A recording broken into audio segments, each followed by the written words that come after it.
Hello, welcome to Akulmek Live. I'm Kanchan Verma, and today is awesome Saturday. And Saturday we go to places, and today we have Sitesh Srivastav, who is as an industry leader. He's closely related to radio broadcasting.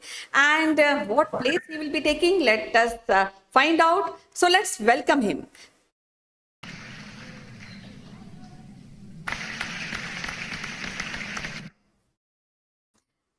Welcome to the show, Sitesh. How are you doing today? Hey, Kanchan, this is good Saturday morning when we have come together to talk about another illustrious city from India, which actually shaped the consciousness of the modern India for a very, very long time and gave us our modern, and I'm talking about modern city of Pune, we're in the western parts of India. I'm sure you have heard about it.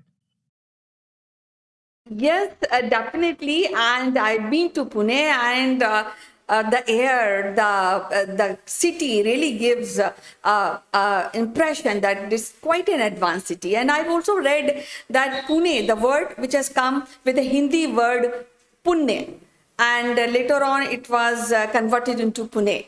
So yes, I'm so eager to really know about the city, and my viewers are also waiting for that. Yes, tell us about the city. Well, Kanchan, I would start with a very, very interesting phrase that I heard while I was in Pune, and which says that Pune tithe kai ude. That means Pune lacks nothing. And that's where this city is a very, very interesting city on the backdrop of the Western Ghats, closer to our financial capital, Mumbai. Pune has been in the conscious history, in modern conscious history of India for many, many years. In the modern Pune life is basically considered close to the Maratha Empire, uh, Shivaji Maharaj, and the Peshwas. But I think Pune has got even older uh, places to visit, older credentials to prove itself as a conscious capital of the Indian subcontinent. Goes back to the Rashtrakutas time, and we have some ancient, very ancient, relics like Pataleshwar temple.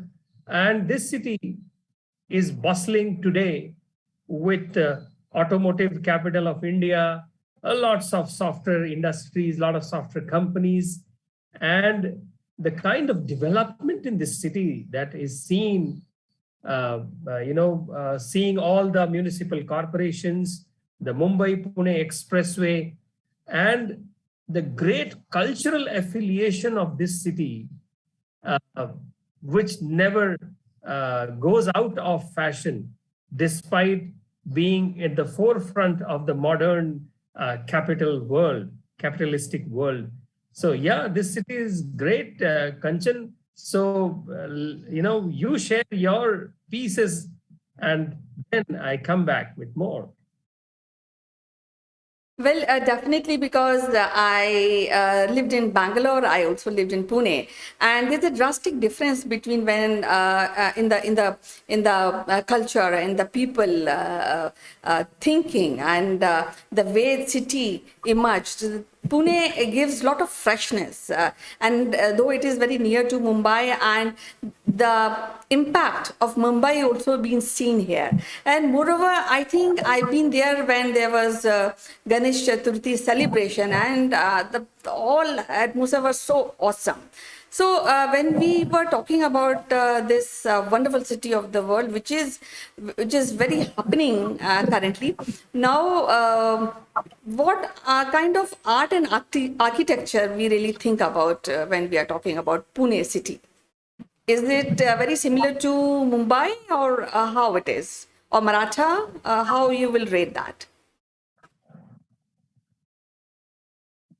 Kanchan, you can see one of the architectural wonders of this city called Aga Khan Palace. And the whole city is dotted with lot of British-made structures, lot of Maratha times, Maratha Empire times, or Peshwa times architectural pieces, and the whole city is dotted with some ancient structures as well. So this city, from its length and breadth, gives a view of the medieval India, because from this city was taken, granted as a jagir, or what you call it as a fiefdom, to the grandfather of Shivaji Maharaj by the Ahmednagar Sultanate. And so Ahmednagar Sultanate, the Mughals, the Adil Shahi dynasty, and then the Maratha Empire, then the Peshwas, and then the British. All of this comes to this city, and you can find a very, very nice medley of sorts in the buildings, in the architecture, in the people, the culture, the language, and the soul of each of these smaller, the pieces of historical times can be seen in modern Pune. And it has got, ancient times is something which we can only relate through our imagination and seeing some of the relics and monuments. But as you know, I think I can relate from the medieval times, from when it was given as a jagir to the grandfather of Chhatrapati Shivaji, and then between 1600 and 1680, or between 1700, many times this city, which was then called Kasbe Pune, was between the Mughals, the Marathas, and the Adil Shahi dynasty, or the local satraps. And then why I said in the beginning that Pune is our conscious, modern conscious capital, because it was from this city that the Peshwas of Maratha Empire, the Peshwas who carried forward Shivaji's legacy, they actually nailed down the Mughal emperors. And actually there was a time for, I think, 2 to 3 decades where it felt that the Mughal emperor has been nailed, finished completely by the Marathas, the Bajirao, and the different Peshwas, and different military leaders of that time. So if I think if the British would not have been in picture at that point of time, probably the Maratha Empire would have seen a new Indian subcontinent. It is up to 1818 when the Marathas were very, very powerful across the Indian subcontinent. And the Mughal emperors of those days used to pay the taxes to be protected. So Marathas were the protectorate of the Indian subcontinent. So the legacy, the strength that is there in that history needs to be told, revived, and talked about in the popular mainstream media.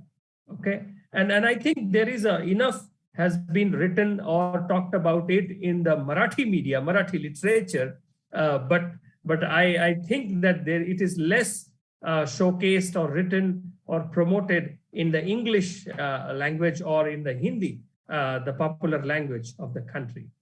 So yeah, Kanchan, Pune is a place where you stand and you think historically important, militarily important. Our National Defense Academy is there, NDA, and it is also culturally very, very active. The kind of activists it has seen, and in the Indian independence movement, its contribution towards that. Then we have industrialists. And recently in this pandemic world, we have known all about Serum Institute of India, Adhar Poonawalla. India is so thankful to Serum Institute and the others who have provided the vaccines to this country. So you see, Pune it cannot be framed into just one or two angles and perceptions. It is steep, deep into the history, the geography, the demographics, the politics, and military strength at the same time. Half of the international students who study in India, they study in Pune. Great, isn't it? Definitely, and personally, I feel when I talk about Pune, it is like a very cute, very progressive city. Now, you had been talking about there's so much of people who have developed this city over the period of time. So let us talk about the demography of this city and how it has done an impact on the modern India.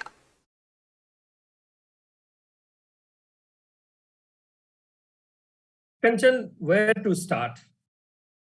We can start in terms of Shivaji Maharaj's time. We can start from the end of the Peshwa reign, those times. We can start from the British times from 1818 to 1947, or we can start after independence of 1947. Each of these phases of Pune city is filled up with people who have done and contributed great things to this region, this city. Peshwa have made around 250 temples in the city. A lot of institutions were opened during that time. I remember Savitribai Phule University, and then some other Ferguson College, and nowadays, Symbiosis and others, National Chemical Laboratories are there, Hindustan Aeronautics, and of course, as we mentioned, Serum Institute, and there are more. This city is also a culmination how it developed in the modern, after 1947. It was allowed to develop as an automotive hub for India, so that it can actually, balance the business, automotive business from Chennai, which is our Detroit of India. And then as there were, some other cosmopolitan areas around the city, the Aundh, the Pimpri Chinchwad, and Khadakwasla area, and all of them were brought together slowly, and the regimes allowed it to grow for the industries beyond certain specific ones which were present somewhere in around 60s, and we saw the growth of software technology parks and Viman Nagar, Hinjewadi, Kharadi. These are the areas there you will find almost all IT companies in different sectors. So the working population is also very mixed. The international student scene is very vibrant. And as you mentioned, I definitely agree to the word that cute that you used for this city. This city is really, really cute. While you land in this city on the airport, you really don't feel how big the city is, because the airport is quite small. It is operated by, I think, Indian Air Force or Indian Army. But as you get inside the city and different areas, communities or localities which are called Pet, Sadashiv Pet, or some other Pet, that is very unique to Pune. And this city never stops, giving you surprises. And also international commune of Osho, Rajneesh, that also grew up from Pune in the 80s, in the early 80s. So this city is something that needs to be not just enjoyed, but revered and brought into our discussions and topics in the mainstream media. So, what is the place which you like personally, and how you will summarize city in maybe one sentence, Sitish?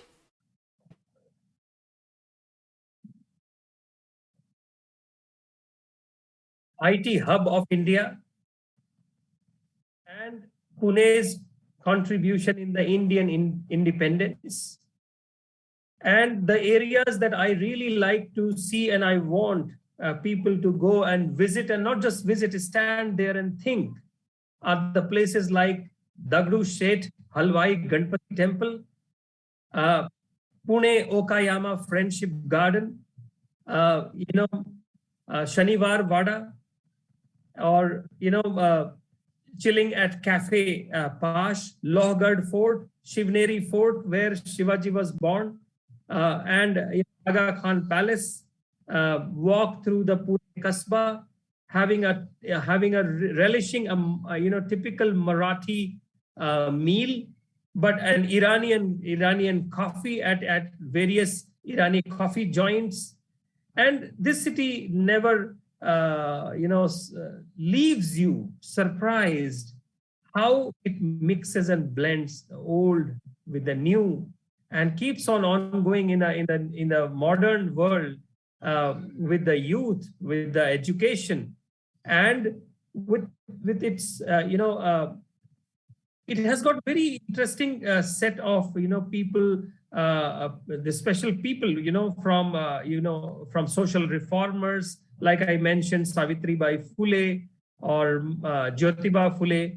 And we have in Indian independence struggle, Mahatma Gandhi and Kasturba, they were jailed in the Yerwada prison, and they were prisoned in Aga Khan Palace. In fact, Mahatma Gandhi's ashes are still there in the Aga Khan's palace for the people to visit and pay their respects. From an industrialist point of view, we know Rahul Bajaj, and we know Cyrus Poonawalla and Anu Aga and Baba Kalyani, and many more from there. Similarly, in the music and dance, and we know from in the entertainment, lots of people. And how can I forget my favorite Pune Film and Television Institute, where I also ventured once, of just thinking that I will get back into this glitzy world of Bollywood. Yeah, so yeah, Pune is endless Pune. Well, today we have a guest, Sayyid Hussain, and he's appreciating. He said this place is the heritage place, and he's liking. So, any comments you want to tell him, that any extra you want to tell him, how this place is affected you and when you stayed there? Feel the place. Feel the place standing in front of this building, which is behind me. It's the place where Shivaji spent his childhood with his mother. Stand there, breathe the air of the Pune, and feel a small place, which today is such a bustling, industrial city, modern city, how it can change the consciousness of a whole subcontinent. Must feel the Pune culture. Well, it is, as usual, it is so wonderful to talk about the city and know there are few things which will be appreciated by the viewers and they like it. I also really get knowledge about so many places which you have discussed. So we'll be meeting again with other city. Till then, bye-bye and you take care. Thank you, Kanchan. Pune lacks nothing.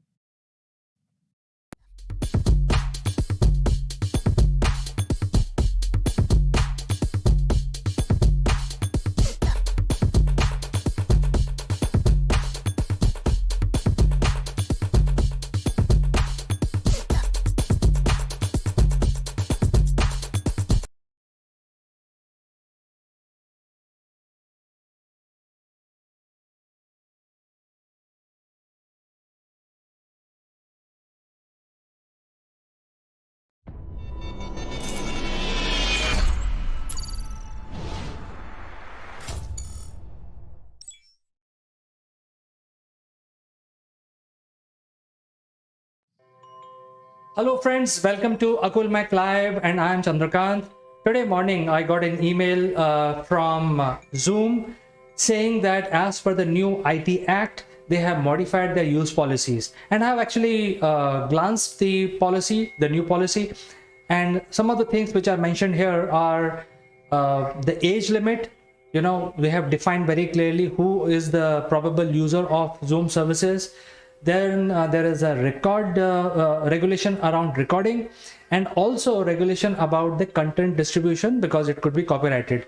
To discuss this matter, I have a very senior distinguished personality in the studio, Mr. Naval Gund, and we will discuss this policy impact which is happening in India.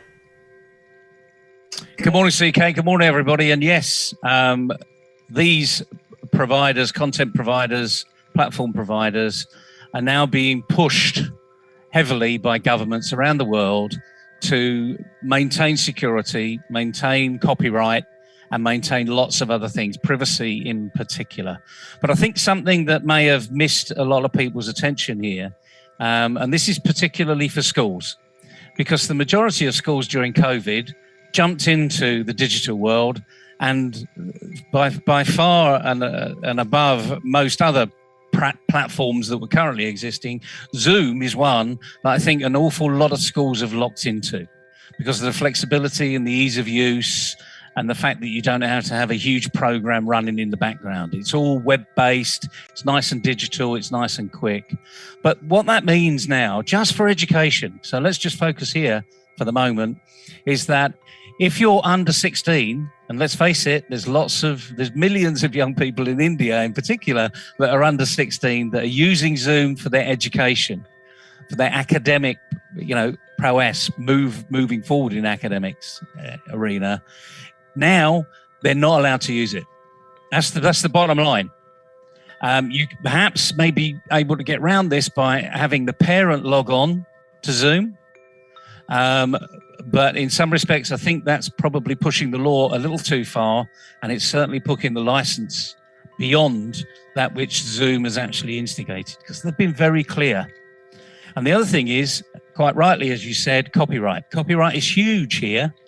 And in education, they need to think about this as well, because the number of teachers that I've seen put things up that they have no right to be putting up, no access to, and getting over copyright or using within the law of copyright is easy.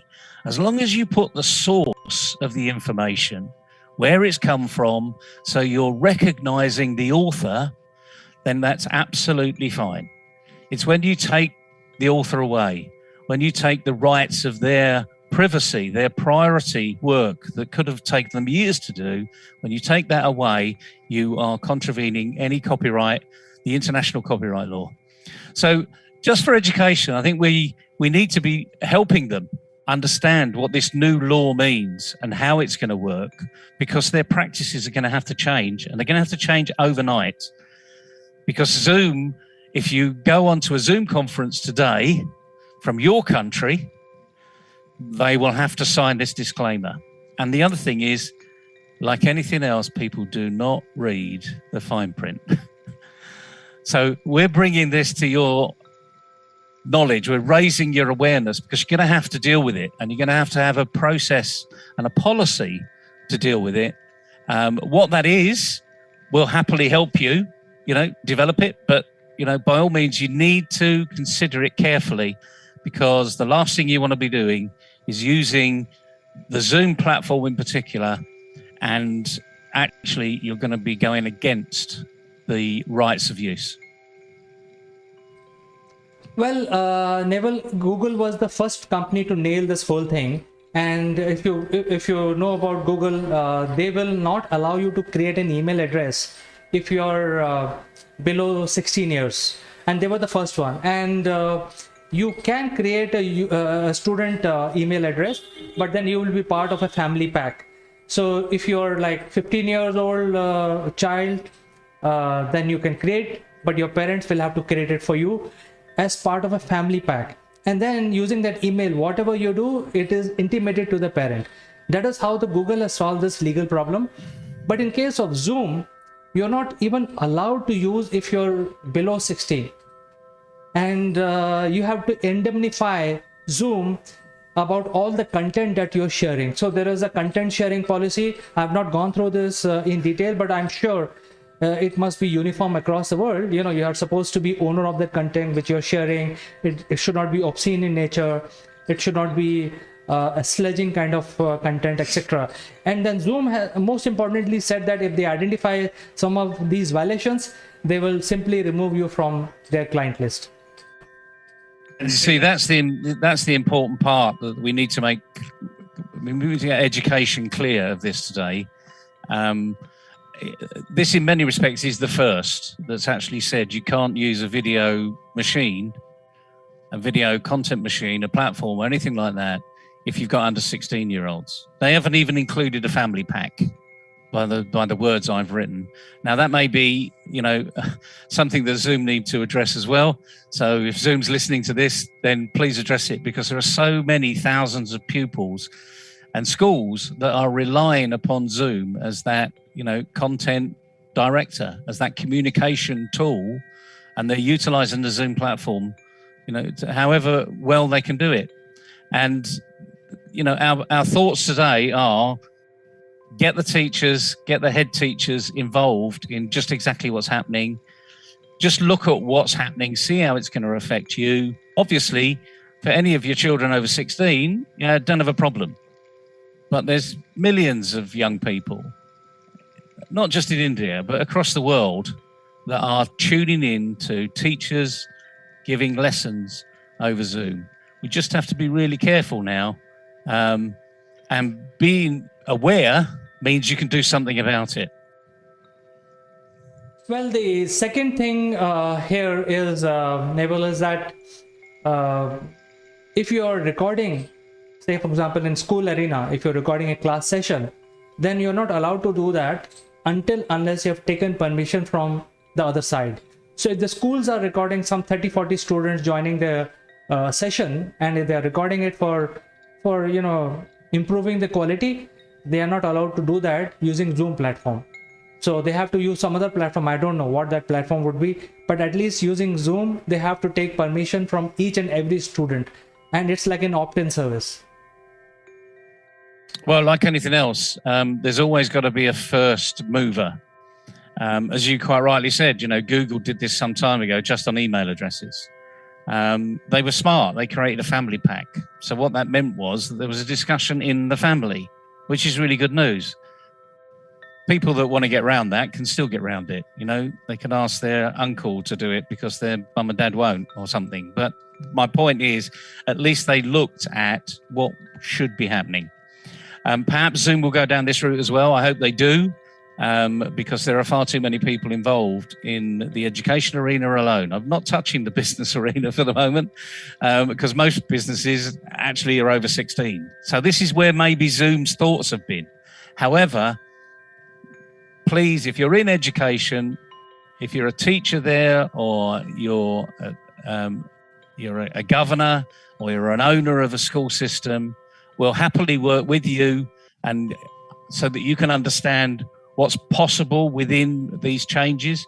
But the thing is, these changes are there, and you will be, as CK said, if you do not abide by their rules, the license will be taken away. And just imagine the thousands of kids in your schools that now will not have that option. And yes, there are other, webinar type packages that are out there. Google's got one, Microsoft's got one, and a few others have got their own bespoke. But the interesting thing is, you don't really want to be moving away from something you're comfortable on. So the message today is quite simple. The rules have changed. Please listen to what those rules are. We've just literally scratched the surface on these changes, but these are the three important ones, and you need to be aware of what's happening and make sure that your school or your school district or any parent now needs to be aware of this. And the last thing you want is to slow down education, which we had during COVID. That's the biggest issue. And that's what will happen here if we do not act. So it's a tough subject, I'm afraid. It's a bit of tough love for people that are out there, but the rules do change. You just have to be aware of them. Yes, Neville. In fact, the third thing is the copyright, which is when the school teachers are showing some examples, some diagrams, uh, some study material, it has to be their own content. They cannot take any other content from Google and show it to people or the students. So I think that is the third important aspect. And because these things, I read it and I have written to principal of my school of my kids saying that what are they going to do now, because they are heavily using Zoom for everything, freely. It's a free tool, just use it, that kind of thing was happening. What they are going to do now is the question mark. And I've written to the principal. Let's see what decision they take. Well, again, part of what we're doing here is just raising awareness, and hopefully raising Zoom's awareness as well, because there are things that they can do. I completely understand why they've done what they've done, but when we're talking about under 16-year-olds, they have to recognise that there's a lot of users out there that are under 16, and they're in the good arena, they're in the education arena, and the last thing we want to be doing now is having a fight over the next 2 to 3 months over what is allowed and what isn't allowed, because young people have missed enough schooling around the world over the last 18 months. So now what we need to be doing is fixing this very quickly, or at least having a patch, a workaround that works within the law, but obviously it's not stopping young people in their education. Absolutely. In fact, the schools can come out with their own ERP, with their video sessions, and they will have to exert a little bit more and not rely on the social media platforms like Google or Zoom. I think they have to get out of it. That is the only solution which I see. And just in case if some smart student who thinks he's a smart cookie create a email address with a wrong age, then as per the legal liability and indemnification clause, he is liable for violating the law. So the law is very clear. I think we are going to see some big changes in the education industry now. Yeah, you're absolutely right. So it's about taking personal ownership. So it's a message we just want to pass to people. There are ways you can work within this and make it work for you. It may mean a little bit more process up front, but we'll also hopefully be sending Zoom a message to just say, what else can you do? You've looked like you've solved the business arena, but actually, I think you've missed a big arena here too. So this is a watching brief, but the last thing is we want to stop activity. We don't want that to happen. We want young people to get the education that they deserve and they have a right to have, and technology shouldn't stop that progress. It should actually enhance and improve the process. But it's an interesting discussion today, CK. I hope the education arena is listening. It's not just India. This is going to be a global phenomena because India may be one of the first that are out there, but believe you me, Zoom are going to be doing this across the globe. So whether you're in education in any other of the continents, you need to be addressing this now. Absolutely, Neville. In fact, we can end our discussion right now, and we keep following this story as it evolves. It just happened today morning, but I think we will keep following what changes the schools are making, and I will come back to you with more updates. For today, I'd like to say goodbye. Cheerio, everybody. Have a good day and have fun.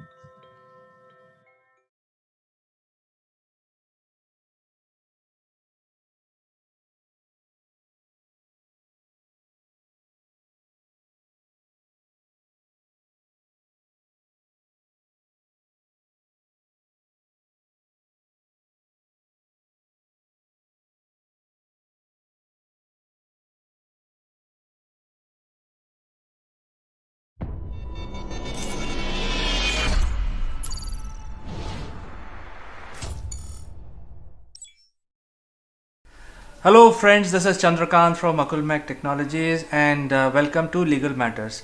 We want to discuss something about which happened this week, and it was a judgment given by Supreme Court against the farm laws, or rather, Supreme Court gave an order saying that the farm laws are stayed until further decision. To discuss this matter, let me invite my friend from Ahmedabad, Mr. Jeet Bhatt.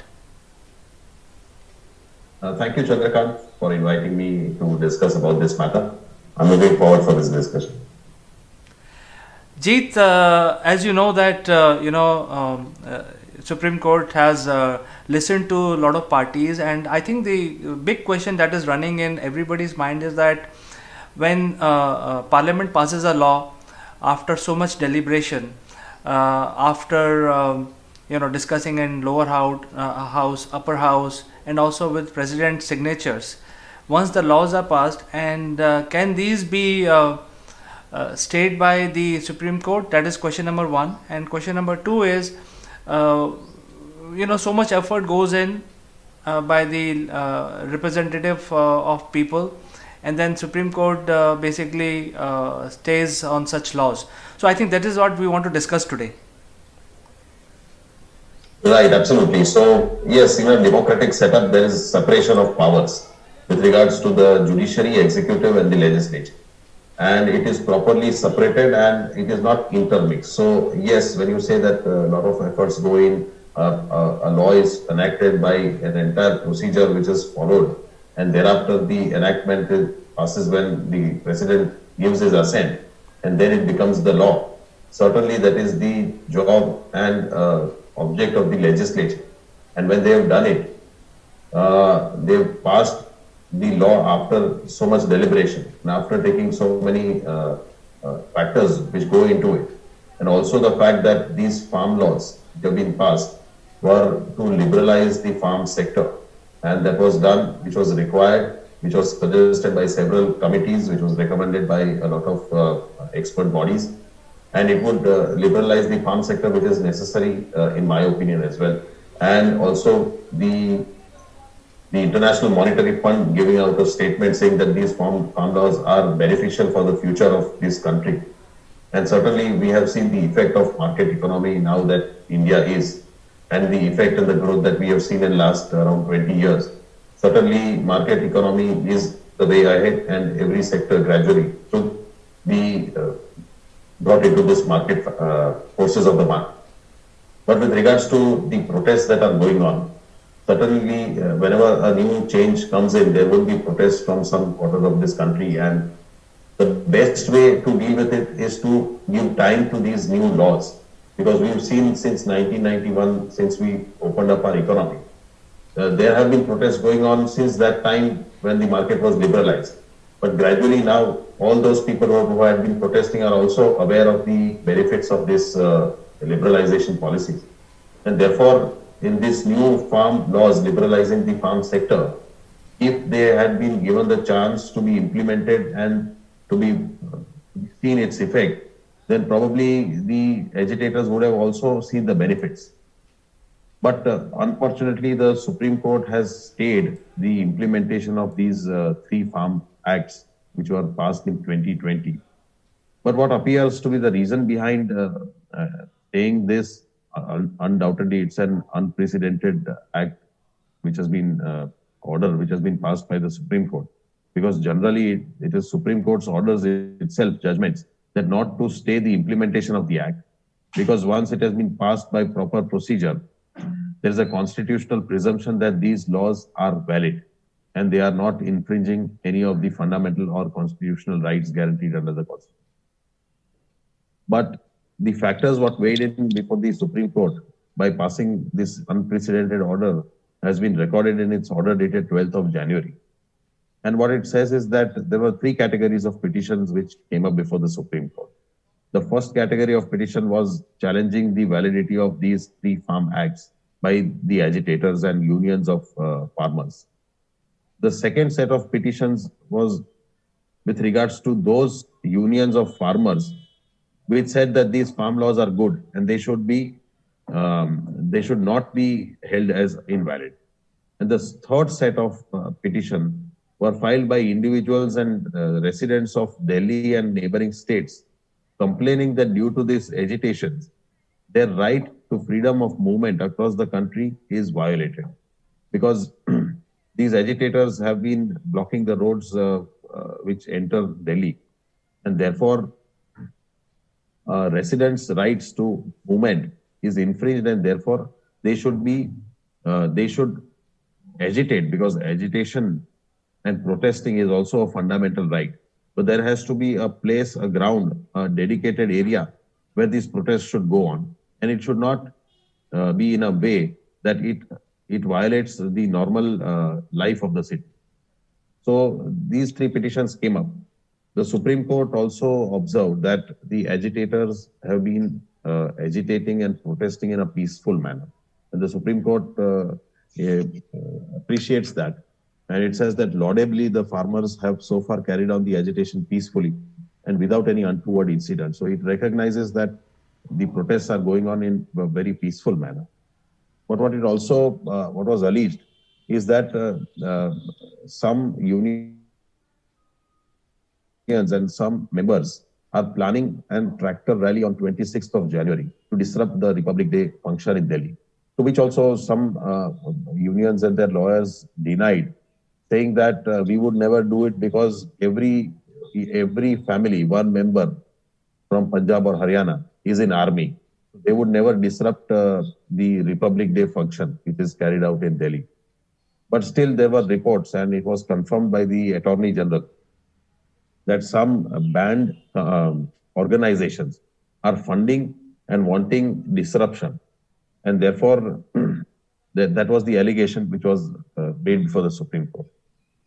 But the Supreme Court also observes that negotiations have been going on, protests have been going on since September, and they are not fructifying. There is no result coming out. There is no way that conciliation or negotiation seems to be going on successfully.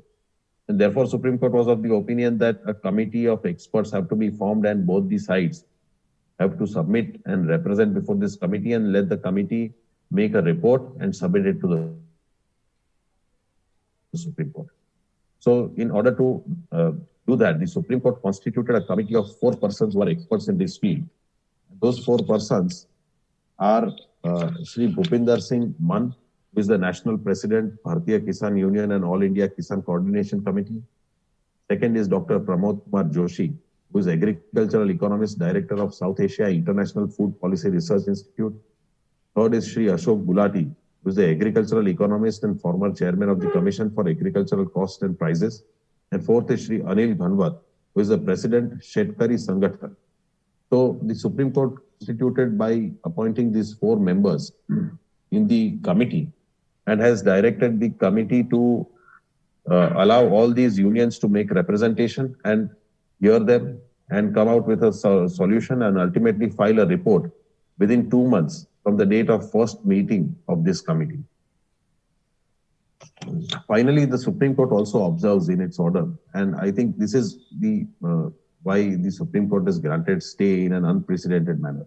What the Supreme Court states is that while we may not stifle a peaceful protest, we think that this extraordinary order of stay of implementation of the farm laws will be perceived as an achievement of the purpose of such protest, at least for the present, and will encourage the farmers' bodies to convince their members to get back to their livelihood, both in order to protect their own lives and health, in order to protect the lives and properties of others.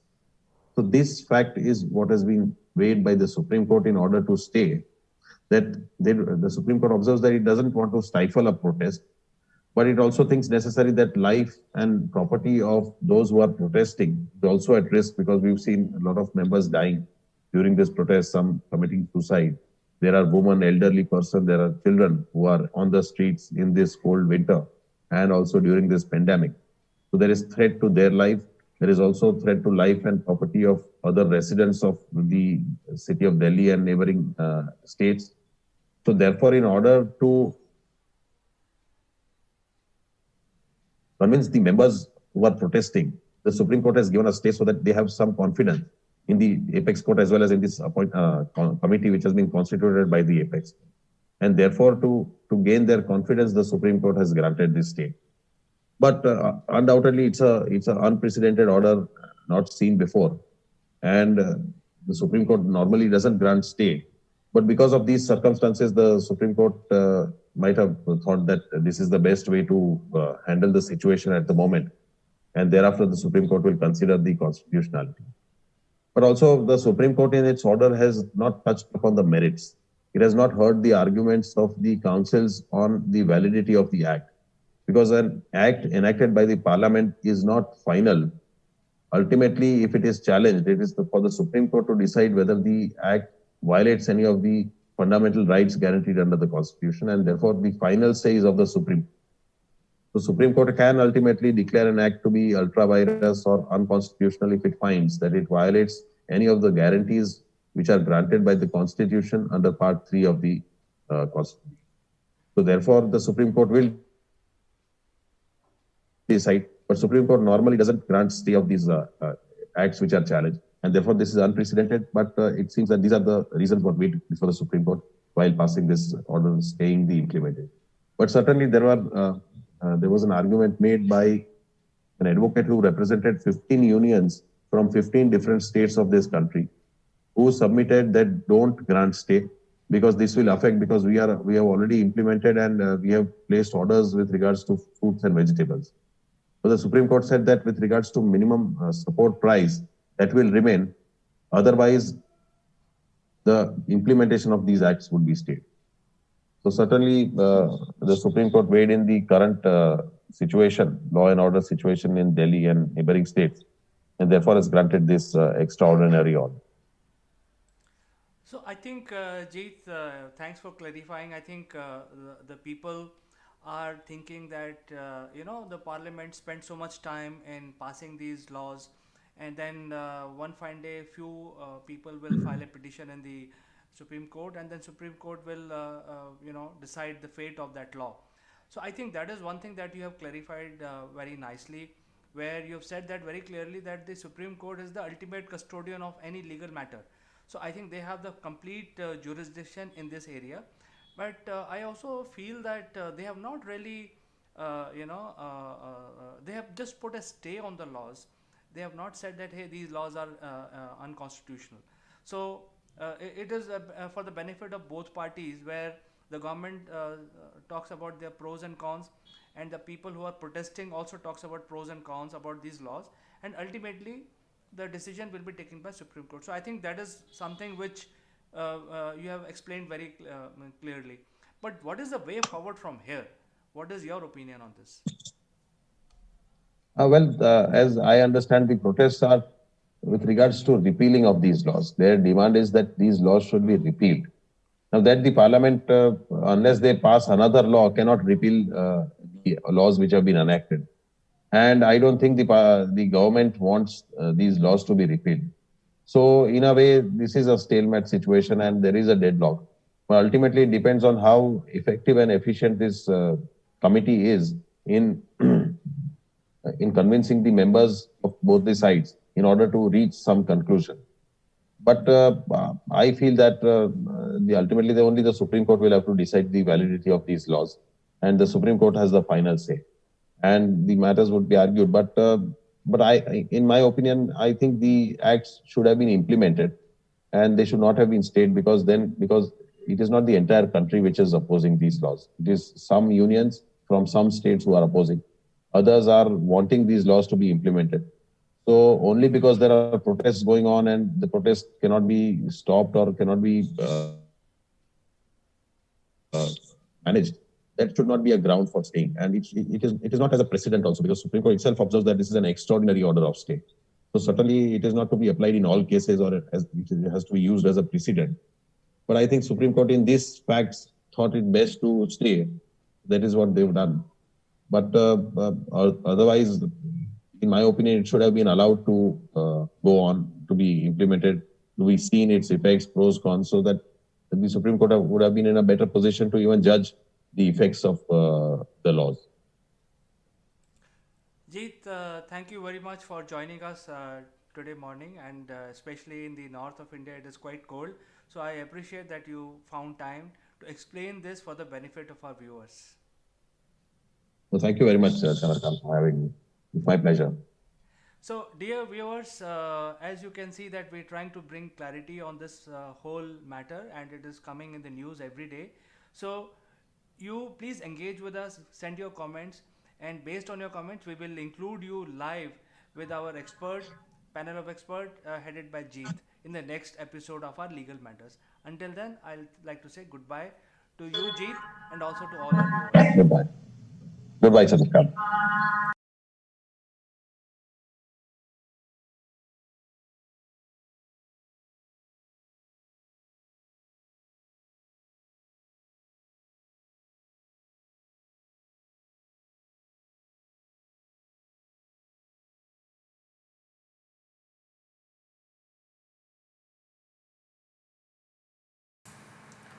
Hello friends, this is Chandra from Mac Technologies, and as you all know that we have a platform which is helping a lot of companies worldwide for their lead generation and branding activities.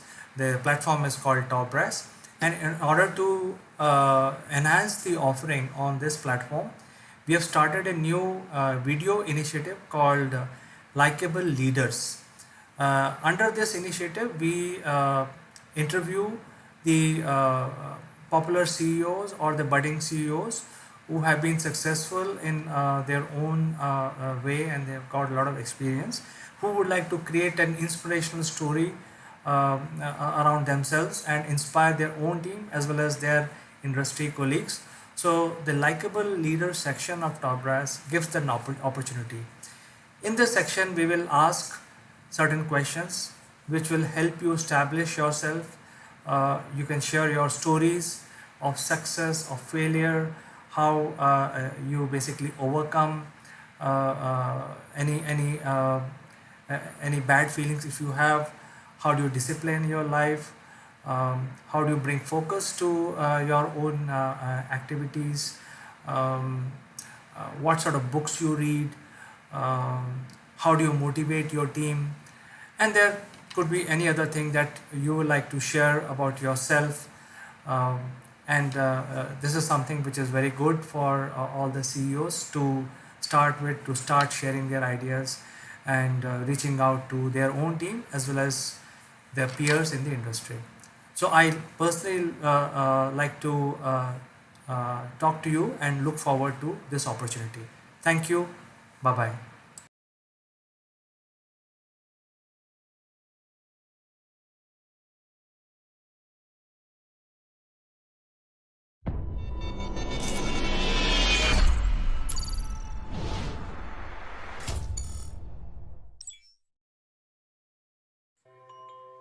Hello friends, this is Chandrakant from Mac Technologies, and welcome to Naval Guns Live. And as the name suggests, this is a special program for Mr. Naval Gun, who's the top influencer in the world today, among the top 100. And we are very honored to have Naval Gun with us. Welcome to this series, Naval. Good morning, CK, and good morning, everybody, and thank you. Let's get into a new series and start airing people's grievances around the world, because the last 9 months, 10 months have been COVID lockdown. Once again in the UK, we're in another month-long lockdown where I would say our human rights, actually, our right to live the way we want to live, are not surprisingly been taken away. So we should accept that, because actually we're fighting a disease that we can't see, we can't touch, we can't feel. But the point is, it's actually spread by touching and feeling. So we rely on our government, actually, from time to time, to make sure that we can live healthily. So, you know, maybe that's a good way in today, because we are on lockdown and we are being suppressed with our normal daily work. But as you've got in India, you've got some big issues that are being talked about in the High Court, haven't you? Yes, actually, the issue is gone beyond the High Court, and it is also one of the liberty rights of people, where the liberty has been taken away of some of them, And when we take liberty of few, it affects the entire population of 1.3 billion, because if you take liberty of few, that means tomorrow anybody's liberty can be taken away. So I think the issues are much graver, much bigger, and there is a political dispensation which is coming into the fray, and there is a long story. But we don't want to talk about the political aspect. We want to No. talk about the attitude and why the free speech is so important. And finally, this whole incident has reached the Supreme Court of India, which is the second pillar of our democracy. The first being Parliament, second being the Supreme Court, which is not under any governance. They have an independent jurisdiction in entire India. They are deciding the rights of the few whose liberty has been very severely curtailed. And this is happening because, Neval, let me update you a little bit more, that there were people who were speaking against the government, and the government did not have the right attitude to answer them. So what they did, they went behind using their machinery around these individuals and curtailed their liberty. So I think with your experience and with your stature, you can tell us what is the importance of free speech, and how it is linked to the attitude, and what makes you a leader.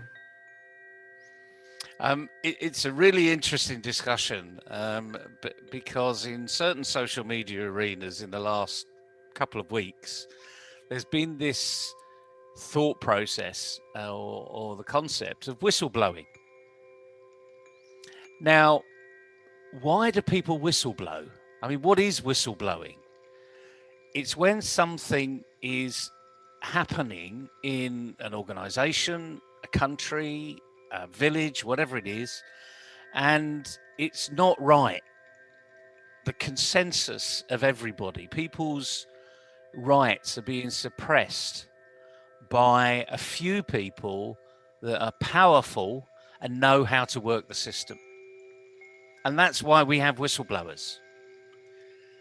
You have, like WikiLeaks, the person that whistle blew on, Julian Assange, that said this isn't right. This is information that everybody should know about.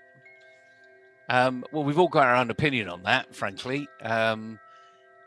And one thing that countries hide behind is state security. It's in the interest of national security. And I suppose I've grown up with that, and you've grown up with it, and we accept that. But sometimes you need to challenge that, and you hope that the people in those leadership positions actually challenge themselves. They don't hide behind things. As you said, it's an attitude. If something is in the interest of national security, then of course you keep it that way. But if it's in the interest of national opinion, then you've got that dilemma. And we've seen over history, particularly the discussion about weapons of mass destruction in Iraq. Were they there? Weren't they there? Did people manipulate the evidence to build their case to go and invade? And we've seen, programs made, certainly in the Western world, about both sides, the whistleblowers. And we have this term whistleblowers. But let's look at the positive side here. In an organization that is really progressive, that listens to their employees and really wants to get the best out of everybody, in other words, you've got great leaders that get the best out of themselves and the organization. Promotion is on personal basis. It's people that have achieved or overachieved or done something, beyond expectations. So it's a meritocracy. There aren't many companies in the world, by the way, that work that way. There are good pockets in some companies that work that way, but there aren't many that work that way throughout. In those companies, though, it's not called whistleblowing. It's called feedback. Because the organization wants to grow. It wants to get better. It wants to hear about all of the skeletons in the cupboard. You know, let's air them once and for all and move forward. You can't forget them, but you can forgive them. So this is another word that we need to be cognizant of. And in a religious context, you know, we're all taught by whatever religion you believe in, we're all taught to forgive. Forgive and move on. But how many people do? And this is the whole concept, really, of people that can't not say something because they believe, and this is about beliefs now, they believe everybody should know. And it's that fine line between should everybody know, or have you been put in a privileged position whereby all you're going to do is create mass panic by letting people know, whistleblowing on what you know. And the last thing any government, any organization wants is panic. You know, not just panic in the organization, but, you know, there's a run on the shares. You know, we've had in the past where companies' information have been leaked to the press, you know, prior to a big announcement, and the share price spikes and people make huge profits, or the share price dips and people still make huge profits. So we need to take this into context. You know, what is a whistleblower? Why are they there? Is it just about attitude, but not just attitude of the whistleblower, attitude of the surroundings around them? The people, you said your Supreme Court is independent. That's absolutely fantastic. And most Supreme Courts around the world are independent. They come to their own decision, not based on any governmental pressure. It's independent thought. And that's why a Supreme Court judge is the pinnacle, in my view, of service in a country. So it's a big subject, big subject, CK. What have you got to say about it, what I've said? Well, I fully agree with you, Naval. In fact, why I picked up this subject, because the free speech is so important for this development of society, development of individual, and also development of the companies. I mean, we are not talking about the political aspect, but we are only restricting our discussion to the business aspect. So although we have picked up few leaves from the political arena which is going on in India at the Supreme Court, but the Supreme Court judges, as you mentioned, they are not elected, they are not selected by individuals. There is a collegium which selects the judges, and there are parameters defined. That means you have to have in that role for some time to become elevated to Supreme Court. So that means your track record has highly valuable to become acquire that position. So I think we leave it to that, because that is why we call them independent, because they are not governed by any government, by any minister, by parliament. They are above all. So that is why they are the custodian of the constitution. And let me go back to the free speech.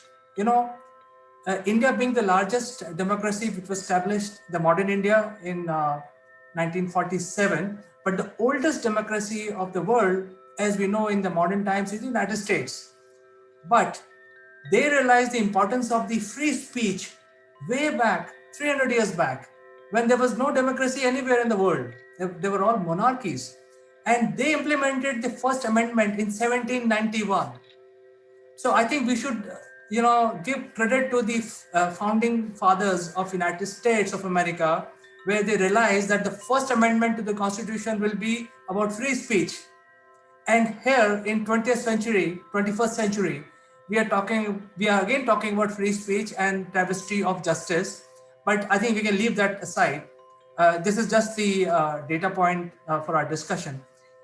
In the business arena, if we don't permit our employees to speak freely, what we expect in a company. It will be we expect the company to be ruled by one man who is the owner of the company. So there are companies in the world which are called one man show, and there are companies which are governed by, or there is a forum or a management consulting chair which is directing the chairman or the CEO. So that means in those companies the liberalization is much much greater than the normal companies where there is no free speech. So I would like to throw it back to you as a question: what is the difference between a person who allows freedom in his company, where his juniors can come up with any idea, and you should have patience, less ego to listen to those ideas and take action on some of them? It's a great question, and one that in my career I now know, having looked at many other companies around the world, how fortunate I was throughout my career of being able to comment and for those comments to be listened to. It wasn't always, I didn't always get what I wanted, but that isn't the point. It's been, first issue is welcoming with open arms a discussion about what the team's doing, how the team's performing, and how you're performing in the team. Now, of course, in the modern day arena, certainly in the last 20 years, but even when I had a proper job in corporate life last century, we had HR reporting, and they called it performance reporting. And in many organizations, they still do. You get an annual appraisal, and then you get your annual increase, because you always expect an increase, don't you? I mean, that's what happens. The pay always goes up, never goes down. Until COVID came along, when all of a sudden all of these metrics are now being, confused in areas. But it was that you would have an annual appraisal, and then a month later, you got an announcement of your increase and your bonus, your one-off. So there was an automatic linking between the annual appraisal and your pay. And yet, if you talk to any HR director around the world, they'll say, no, there's no linkage. To which I say, well, why do you do it at the same time? Why don't you actually have it 6 months apart? And then you can actually tell people there is no linkage, because your annual appraisal is based upon the last 12 months. And then 6 months later, you get your new paycheck, your new bonus, whatever that's going to be. So do organizations, the question I ask myself all the time when I go into an organization, do you encourage people to speak out? Do you, in essence, engage, educate, and literally listen to what's going on in the organization? Because if you don't, there's this classic phrase in leadership terms: do leaders walk the talk? And that's what it comes down to. It comes down to leadership. If you've got a boss that actually says, if you ever think we can do things better, don't rush into my office and, tell me all at once, because it'll be garbled. It won't be a very strong message. Make your case, and once a week, once a month, we'll have that discussion with the team. What that means is you're empowering your team to come up with new ideas, new ways of doing it that's going to be better for the team. Not just better for themselves, because if you make it too personal, people are only going to come in and say, me, me, me, me, me. You don't want to do that either. What you want to do is say, look, we work as a team. You all sort of know what each other does. You see how the jigsaw is made together. Let's see what we can do to improve the efficiency and effectiveness of the jigsaw. You know, can we do it with less people? Can we do it with less money? Can we actually take administration out of the system? You know, we're preparing a report. Who's reading it? Why are they reading it? Do they still want it? Is the frequency of when they get it useful? We were, you know, I was in group consolidations for several years, and the most important part of our job wasn't what we did, it was what the effect of what we did had on the business. So we were quite proud to get our monthly report, which was historical, you know, what happened, but, you know, and this is what we believe why it happened. We would get that out by the 5th of the following month. Now, already it's 5 days out of date. But it got into the hands of the managers so that they could make alignments so that the next month reporting, which was now 25 days later, you know, so 5 days had already gone, could improve. They could shift and make adjustments, sometimes very marginal, sometimes, you know, quite dramatic. They could make adjustments to get back on track to what the forecast was going to be. And you're only going to do that if you've got an open discussion arena. You might call it freedom of speech. You know, in a business, if you can say what you think based upon the evidence that you see, then your boss needs to turn around to you and say, you're right, or slight grey area here, or you're wrong. But not just say you're right, grey area, you're wrong. Give you an explanation of why you're wrong, what you've missed, so that next time you grow and don't take what we call behavioural waste further in the system. So you're improving your knowledge base by having the right discussion at the right time. You know, they call it just in time for everything. But being recognised in the organisation that you're there to add value. And this is part of you adding value. And unless you entertain those discussions and in your own little department, walk the talk and encourage others to walk the talk and recognise, you know, we don't want to be having fires burn high every time.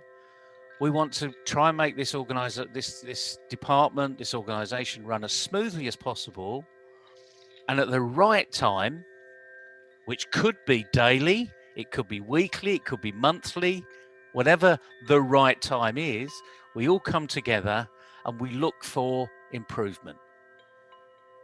And the other thing is, not only do we look for improvement, but we celebrate the successes we've had. It's a big subject, this, you know, and I'm interrupting you a little bit here because you want to say something. So go ahead, you know, freedom of speech. You go ahead. Yeah, well, I think you have given a very nice explanation of why the freedom of speech in a corporate or in a company is very important.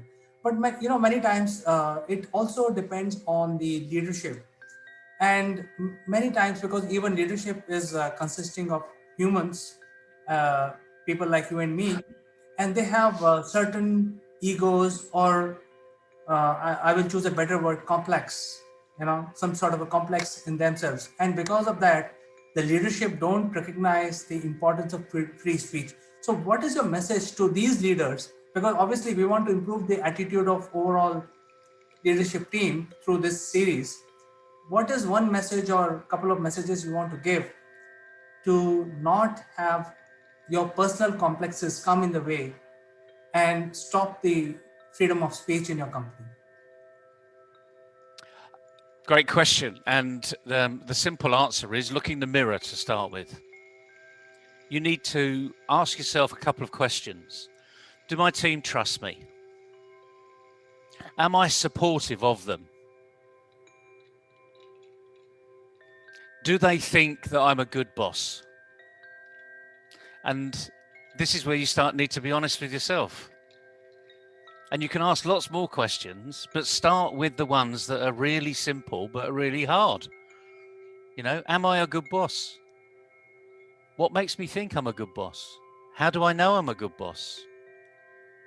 And the other thing is, we've all got a bias. There's been a lot of discussion in the last month or two about personal bias. You mentioned it, actually, with High Court judges. They're independent. There is no bias. They don't lean towards the government. They don't lean towards the people of the country. They should be biased towards protecting the Constitution, because a lot of effort went into developing that Constitution. And whilst it's challenged on a regular basis, if it's a robust Constitution, it never fails you. And that's the whole purpose of, or part of the purpose of, the Supreme Court. But coming back to your little team, your small team, because most SMEs have a small team. How you do this is you recognize everyone has a bias, but what you want is it's service above self. There is this thought of service leadership, which works quite a lot of the time, but can be abused if you go too far. But if you think about what's best for the organization, and you always do what's best for the organization, you will gain the respect of everybody, because they'll know who you are, and they'll know that they now need to be doing what's best for the organization, not what's best for them, not allow their egos to get there, you know, so they get the pay rise and their colleagues don't get the pay rise. This is about, there's no I in team, but there's me and my mate. And if you think of me and mate, they're all in team, but there's no I, if that makes sense. So we're working for other people, not bringing apples in and saying, oh, look how good I am, here's an apple for the teacher. That isn't working for other people. You know, celebrating success of other people, that's working with other people. These things have been written for years and years and years, and you've only got to pick up a good leadership book and you will find the answer to the simple question, do leaders make all the decisions? The answer is no. They only make decisions that they're entitled to make. Deval, let me share some experience that I had, my personal experience, having worked with few organizations, few corporates, few of them are global and few of them are small. I have never seen any company implementing a true 360-degree appraisal system. There was one company which had the courage to implement the beta, but then they also got chickened out and they did not implement 360 degrees. So I'm just talking about the global names. I don't want to mention these names, but they are present in every country and they are global powerhouses. None of these companies have courage to implement 360 degrees. Yet there are books written on them. In fact, in some sense, we are also making that discussion in this series today. But I don't think people have courage to do that. I think the first thing we need to battle is to, give them courage, because if you want to implement freedom of speech, the leadership team must have courage. So another C for you.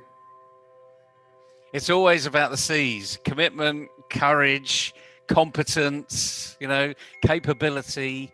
The thing here is, when you start a company off, all companies are started with one person's idea. Then you bring another person in to help you grow that idea. Maybe manufacture, find a manufacturer to grow the idea. Put some design into it so that the idea grows. Talks about customer responsiveness, customer service. So actually goes and finds out whether that idea is a good enough idea for someone to buy. Like for instance, you've got a product that could be $1 million. You only need to sell one of those to make a success. But if you've got a product that's worth $1, you need to sell 1 million. So your audience is completely different. It's highly unlikely that you've got something you're selling for $1 million and you've got a huge audience for, you know, and when I say huge, like expansive audience for. So when you grow as an organization, you are adding in someone else's opinion. You're adding in another human being. And if you imagine in some of the largest organizations in the world, which are strategically placed around the world, they're in different countries, you know, not all English speaking, for instance, it could be anything, but they're take Tata, for instance, you know, it's got many companies around the world. I don't know how many people they employ totally, but it must be in the millions, probably, at least in the top hundreds of thousands. That means you've got 1 million different opinions. Now, there will be patterns in that 1 million different opinions that actually will say, well, we're going to lean to the left or lean to the right on certain things. But the key to that is just make all of your local area work with you. Understand what you're doing and why you're doing it.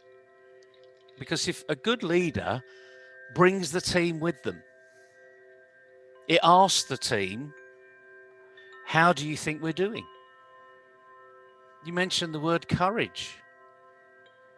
It's almost like having as much courage on the battlefield, frankly, because you're going to get lots of people tell you as soon as you start to open up and they trust you that you're going to do something with it. You know, I've slipped away from the C words, right, to trust, because trust is a big thing in an organization. But if they're going to trust you, they're going to be courageous and open up.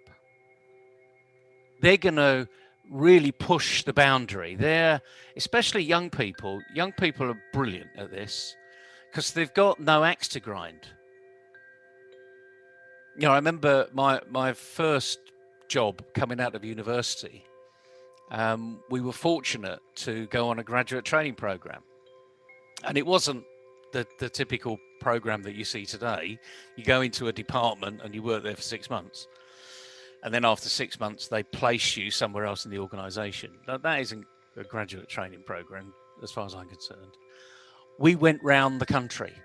We went to all of the manufacturing bases around the country, and we learned the difference in manufacture.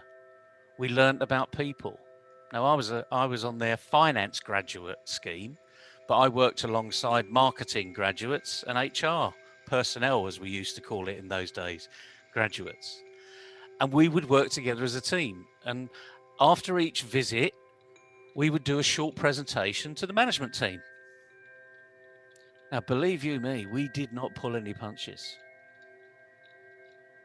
And as we got further and further into the organization, so the first one was very raw, you know, we didn't know what they were doing was right or wrong or, you know, the best thing, you know, we just made a few comments. By the second and third, we already had 2 or 3 to relate to. So we could then say, well, this is what happens in this part of the organization. Why don't you do that? Because what you're doing seems to be a little long-winded. Now, they did this for a very good reason, because they wanted to spread best practice.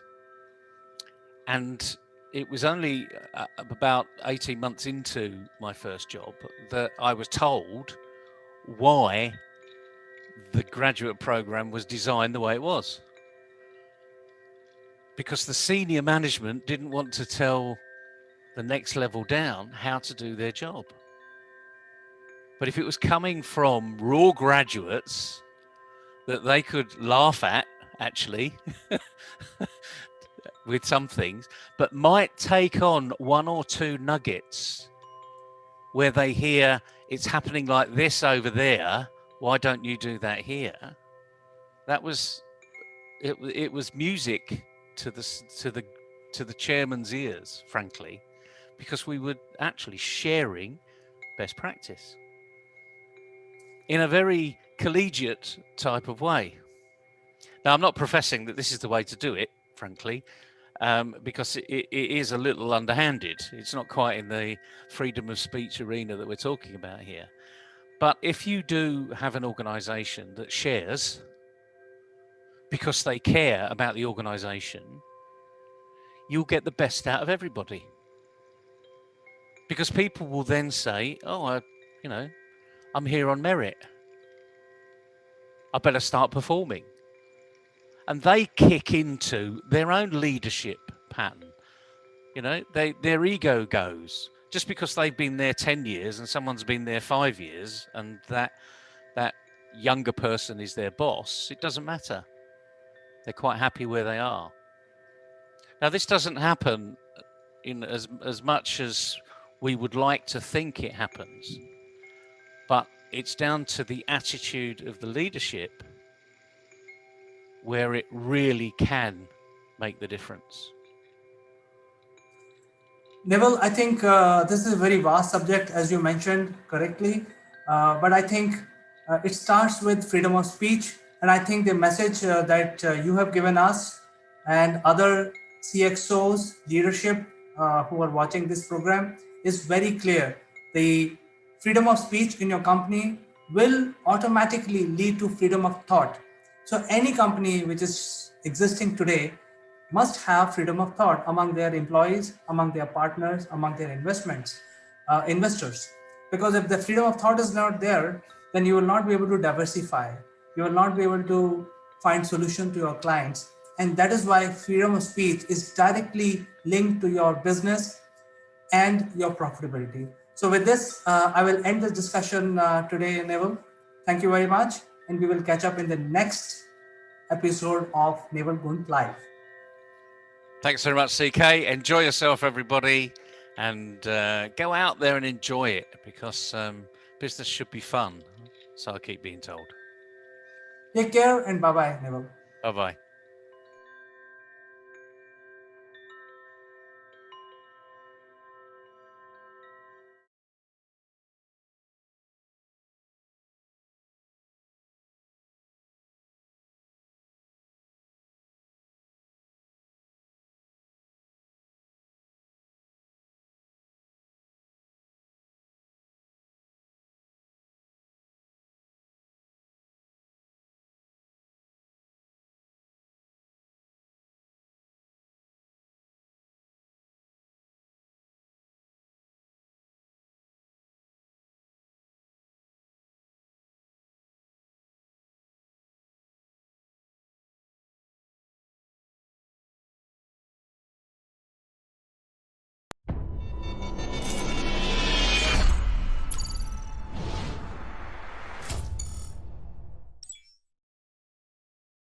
Hello friends, this is Akul Mac Live and I am Chandrakant. And you know that we are all using digital mediums to communicate, and this has changed the world in more than one way. And one of the impact of the digital communication is that it has broken the barriers of various castes, creed, and even countries. And it has started a drive which has just begun. Basically, it's called the inclusive workforce. So today, this is a topic of our discussion: inclusive workforce, and we have a very important guest, a global leader of sorts and a celebrity. And we will start our discussion shortly. But before that, I'd like to tell you that there is a giveaway. So please stick around till the end during this outstanding show. We will tell you in the end how you can claim your free gift.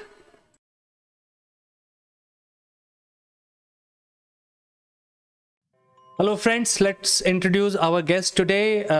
His name is Jeremy Blaine, and he is a CEO of a very famous organization now, and also a best author, We will be talking about his book today, and the topic of our discussion is inclusive workforce. And Jeremy has suddenly become very popular worldwide because there are a lot of people reading his book.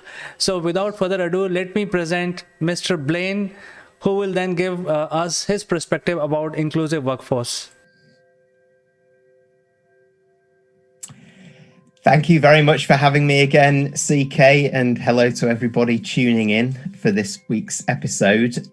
Yeah, I'm very passionate about this, CK, because the one thing that I've noticed from a workplace perspective over this past year, which has been really tough, is that borders, physical borders, and in some ways borders of perception have been broken down. Many organizations, including my own, we've embraced remote working. Geographical borders don't matter. I'm not now working with people necessarily within 30 kilometers of where I live or where I work. I'm embracing a worldwide workforce from everywhere. And what we're seeing out there in many organizations is a positive impact on the traditional discrimination lenses that are happening in the workplace. So in fact, it has become more diverse and inclusive and more equitable in how we're doing business, because suddenly we've all found ourselves in the same boat. Everybody is here. Everybody is under the pressure to work differently. Every business is under pressure to find new ways of going. And these traditional things that happen often in our offices and workplaces, the office politics, the discrimination, the unconscious and conscious bias, it's removed because we're seeing people through the lens of a camera, and everybody is making an effort to support each other because we all need it. So what I'm hopeful of, if there is a hope to, as we emerge from COVID and move back into the new normal, my hope is that we take this forward with us and become a much more, not just diverse and inclusive workforce, but equitable, which is balancing an equal opportunity for many people. And as you rightly say, it's a theme actually that I talk about in my book, which is called The Inner CEO, Unleashing Leaders at All Levels. This is about the spirit of empowerment. And I wrote this, of course, before the pandemic, but it was released just kind of during the pandemic, if you like.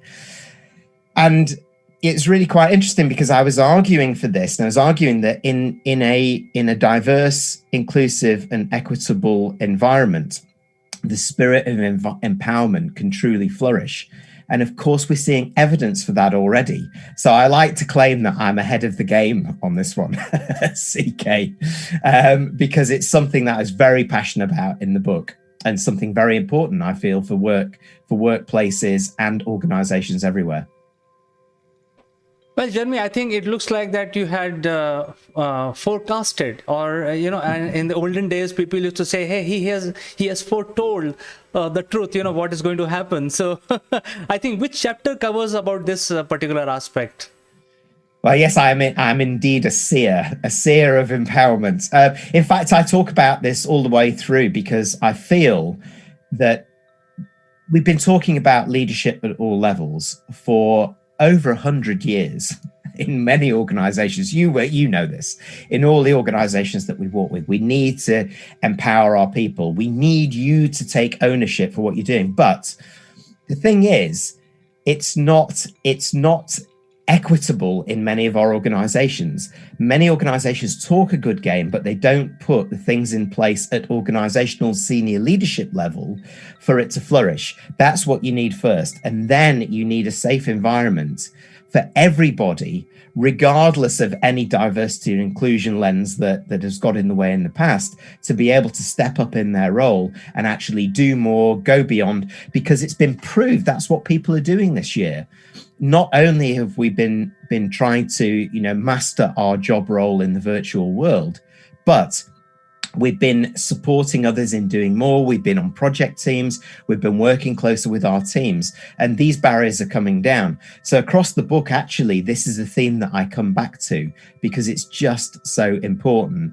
And I was able to include in the book things that were happening at the time when I was putting the final touches together, like what was happening in the US, of course, with the Black Lives Matter movement. With the debate still on gender diversity. In fact, there's something that I refer to, which I think is really, really important. I don't know if you remember the film, which illustrates the point for me, Hidden Figures in 2016. It was based on the three African-American mathematicians, all female, who worked for NASA, who were doing the calculations about how to get to the moon and, the rockets and so on. And they made vital contributions to the US Space Agency. It was Dorothy Vaughan, Mary Jackson, and Catherine Goebel Johnson, I think. And they had structural bias to get through. They had gender and race against them at a time when men ruled the corporate areas. They ruled the space race, etc. And also race was coming into it. And yet they made this incredible inspirational contribution, which enabled the US to get men into space and men on the moon. And my point about my book is that I think we have many hidden figures within our organizations who haven't been given the opportunity to step up and shine and step out because their face hasn't fit. It's not been thought. They're somewhere else. They're not in our office. They're based somewhere else. Some of these biases coming into it. So for me, the opportunity now is to look back at what's happened over this last year and celebrate the fact that actually many of these individuals have been enabled to step up. Organizations have actually removed some of these biases and found that more people can contribute more to the business as a whole. And I think that's something to celebrate out of what has been a terrible year.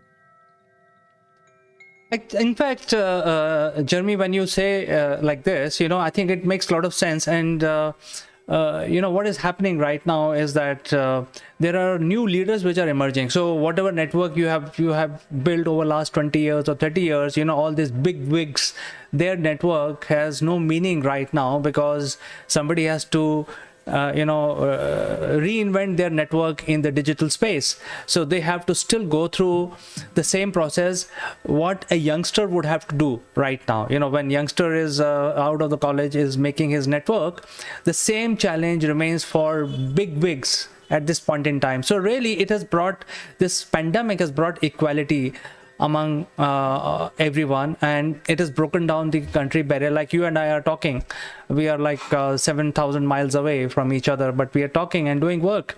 So I think it does not matter anymore which color, which country. The borders are dissolving. I think one thing which still remains is the currency exchange and free trade. Would you have any opinion on that? And recently India and the UK has signed up a very big deal to promote trade. In the backdrop of what you have written in your book, would you have any opinion on a free trade policy across the world? Well, this is actually an example of barriers being broken down because many countries and economies that may have found it difficult before to trade internationally or to find new ways to get their products to market or to source products to come in, and services, of course, have been caught up in the politics of it. We've just come through. Well, let's not forget, before COVID hit, our economies and organizations were going through huge transformation, digital workforce transformation, the blended workforce, you name it. All these diversity lenses, we were tackling all of these big issues as a perfect storm. And of course, we had just had a 10-year global financial crisis. So many economies were looking at how do we accelerate again? And then COVID hit. And so there is a much greater need now to reduce the level of politics and to start thinking much more about, well, how can we do things more efficiently and effectively and quickly, so that we can actually break down traditional barriers, whether they're economic barriers, whether they're diversity lenses, whether they are cultural mindsets, whatever they are, to actually do things in a much more efficient way that benefits everybody. Well, I think cultural barriers are almost negligible because everybody is using Zoom or some platform or the other, which has the same ethos. It has the same function, same features, same menu. Everything is same. So all you have to do is click and you're on, and you have to look good. I think rules of the game are the same while talking, and you have to develop new etiquettes. And it doesn't matter whether you're which race, which color. What remains is a problem which I feel as an entrepreneur myself, that in order to do trade, there are still currency bottlenecks. And in fact, the Singapore and Thailand showed the way recently. They actually merged two of their micro payment applications, allowing people to transfer money from here to there. And they have capped it to about 1,000 Singapore dollars.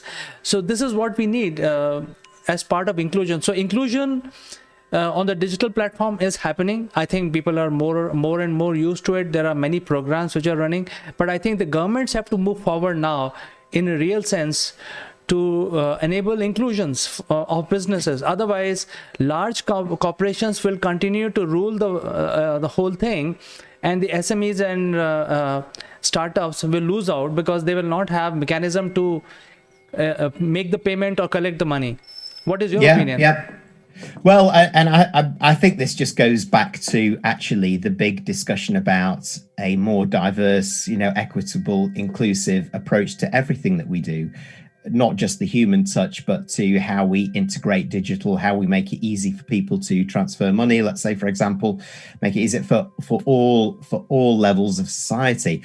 And in fact, I think we need a new language. So for me, instead of diversity and inclusion, I think we need to talk about representation and belonging.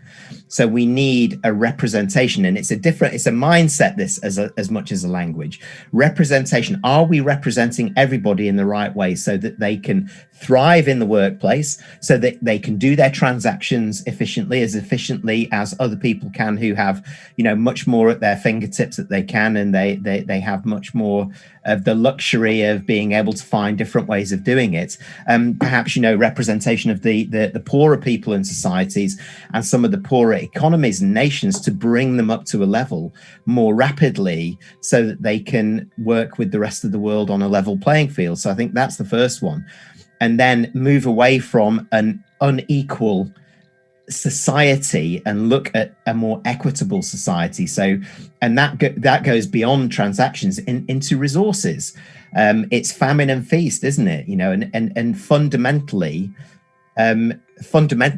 clearly, in parts of the world, it's about that when we talk about food. The unequal distribution of resources is still a massive issue for the world. Climate change is impacting some of the poorer nations of the world, so they're not able to even secure their crops, let's say, for any given year. And yet the resources in the bumper crops where they have thrived in countries that are perhaps ahead of them, it's not being equitably distributed. So that is one thing. And it's often because we use the word bias, unconscious or conscious bias. So our biases mean that, well, why should we do that? We're not thinking in that sort of macro planet being a force for good way. We should start thinking, instead of bias, about tolerance. How do we become more tolerant to economies, people who may have struggled in the past, may have made some poor decisions in the past, but through no fault of their own, and need some help to get up so that they become part of the global family, and so that we can distribute resources more equally, we can transact more equally and give people more opportunities, because in many of those countries, and I think in Southeast Asia, I'm thinking about in South Asia, in Africa, in parts of Europe, even still in parts of Latin America as well, this transcends into very directly into race and gender bias, and back to race and gender bias as well. So you find then that the decision making around some of these things is still in the hands of the few. And I think if we get over this and talk about what we're talking about being more diverse, we start to have a much more broader diversity of thinking, which is an incredibly important addition that we all need to think about, CK. Taking the discussion forward and bringing the inclusion, and you made a lot of pertinent points, how do we actually do it? Do you think cryptocurrency plays a major role in bringing this up? Cryptocurrency has benefited, again, the rich and the people who know and who have the access to technology and the resources so that they can use it as a trading platform at the moment. If this is again on a more equitable, inclusive and diverse platform, it may be different. But right now, I think the jury is out on cryptocurrencies about what is actually going to happen. Will the bubble burst? Nobody knows. All we hear about at the moment are the people that invested, who were able to, because they had the opportunity and the finances to invest, over the last sort of 2 to 5 years, and have made a lot of money out of it. That's really not great news for all of these people that we're talking about that don't have this opportunity, don't have the equitable platform to use it. So again, it's a tool of the haves, not the have-nots at the moment. So I think it will become a serious prospect once we make it much more inclusive. Well, you're talking about all of these subjects in your book. Would you like to draw references on how you have provided solution of all these problems to the readers?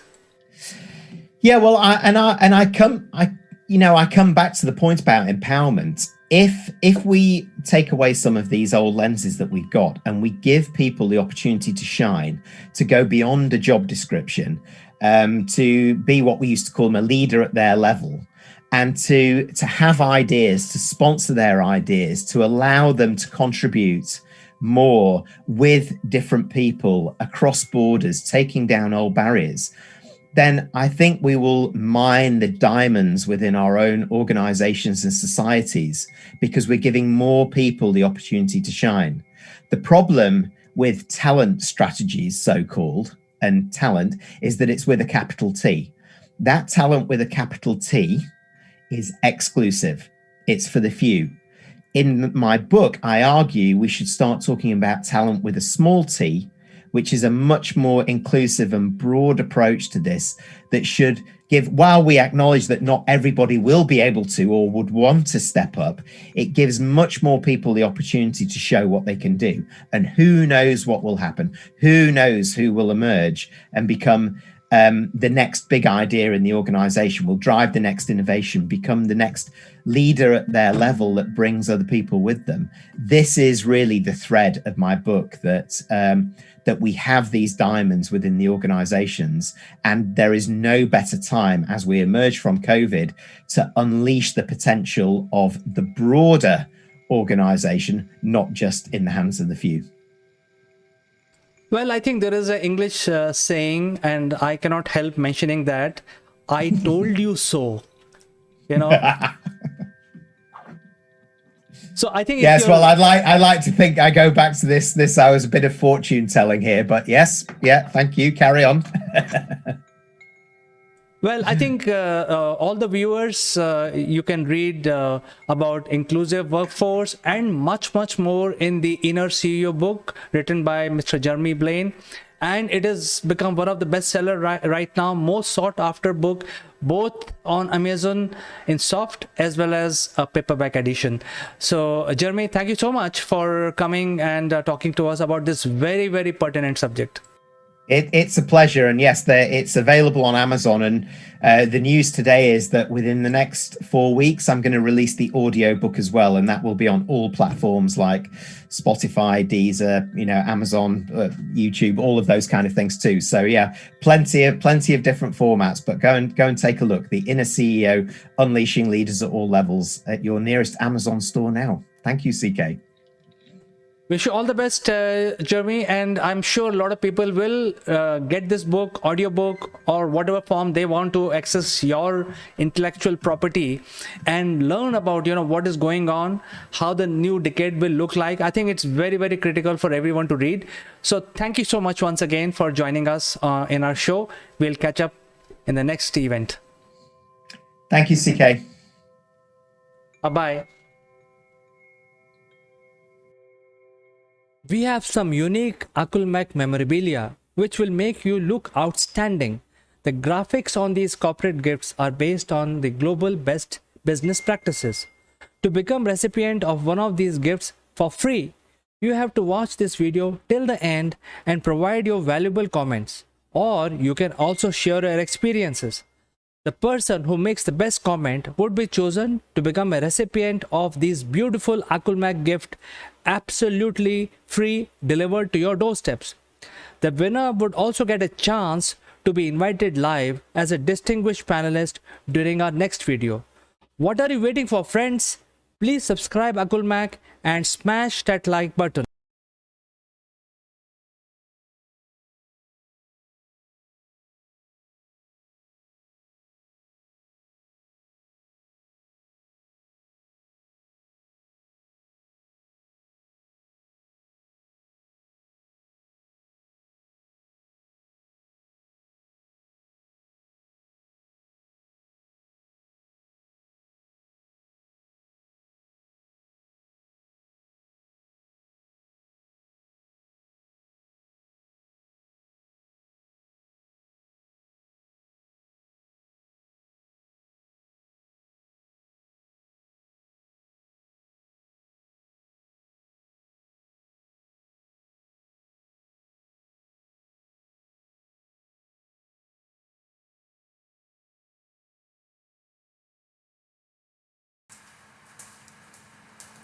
Hello friends, welcome to Top Brass Skill.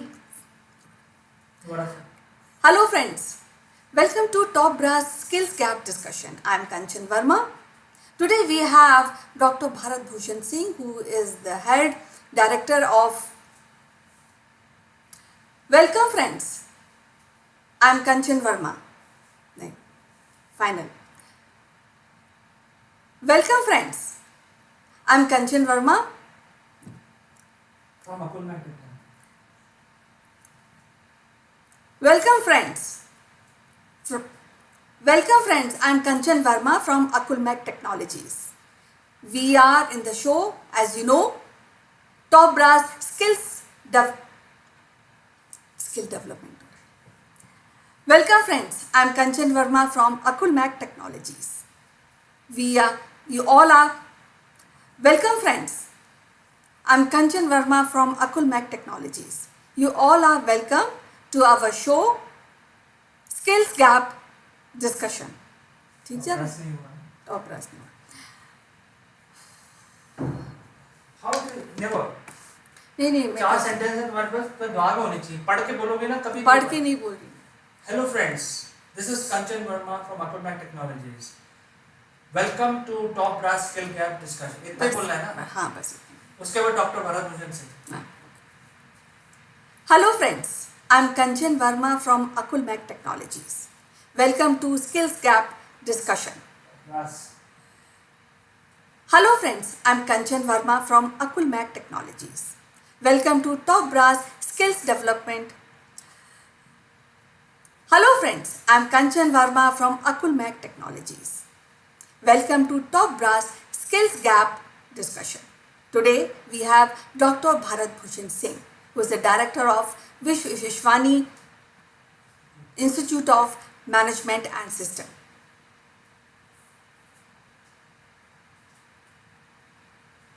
एक बार और कर लेते हैं. Hello friends, I'm Kanchan Verma from Akulmek Technologies. You are welcome to Top Brass Skills Gap discussion.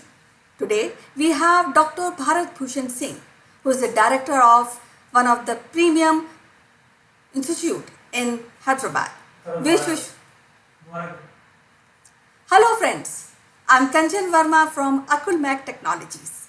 You are welcome to Top Brass Skills Gap discussion. We have Dr. Bharat Bhushan Singh, who is the director of Vishwani Institute of Management and System, Hyderabad. We welcome Dr. Bharat Bhushan Singh to the discussion of skills gap in India.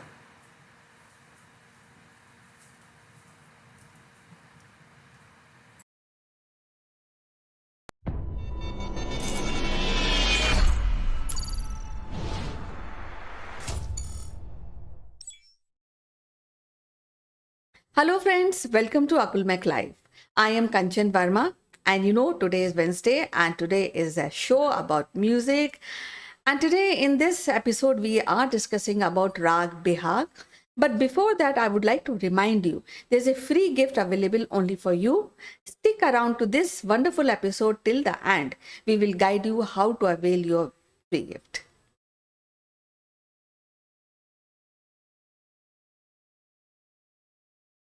Hello, friends, welcome to our show. And yet again, we have our Nightingale, yes, Akulmek Nightingale. And the more we listen or hear her songs, the more we want to hear her songs. So, without wasting any time, I would like to welcome Dr. Shambhavi Das. So, welcome to the show, Shambhavi. How are you doing today?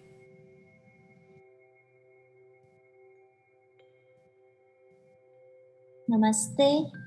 Very good morning. I am doing very good.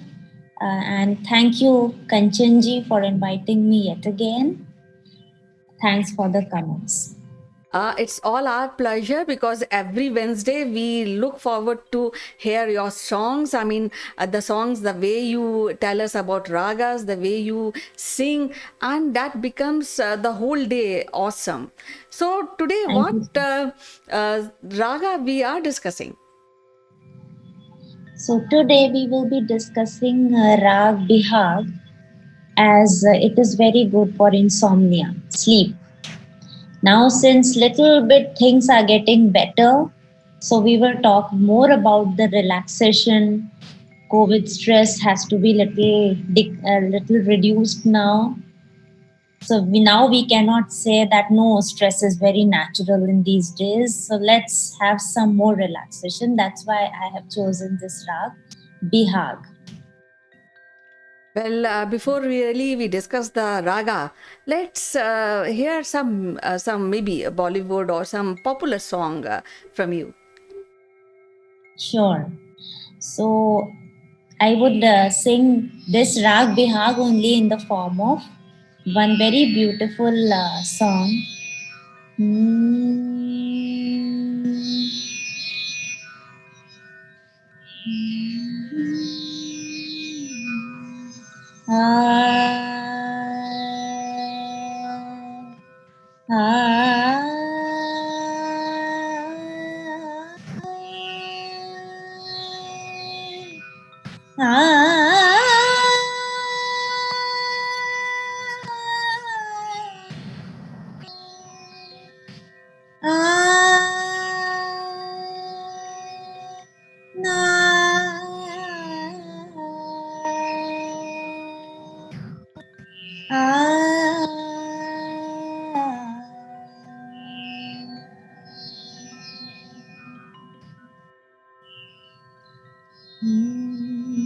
तेरे सुर और मेरे गीत, तेरे सुर और मेरे गीत दोनों मिलकर बनेंगे प्रीत, तेरे सुर और मेरे गीत धड़कन में तू है समाया हुआ,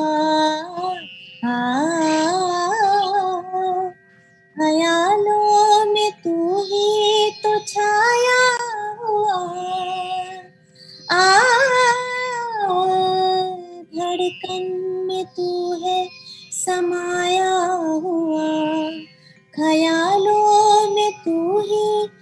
छाया हुआ, दुनिया के मेले में लाखों मिले, मगर तू ही तो दिल को भाया हुआ।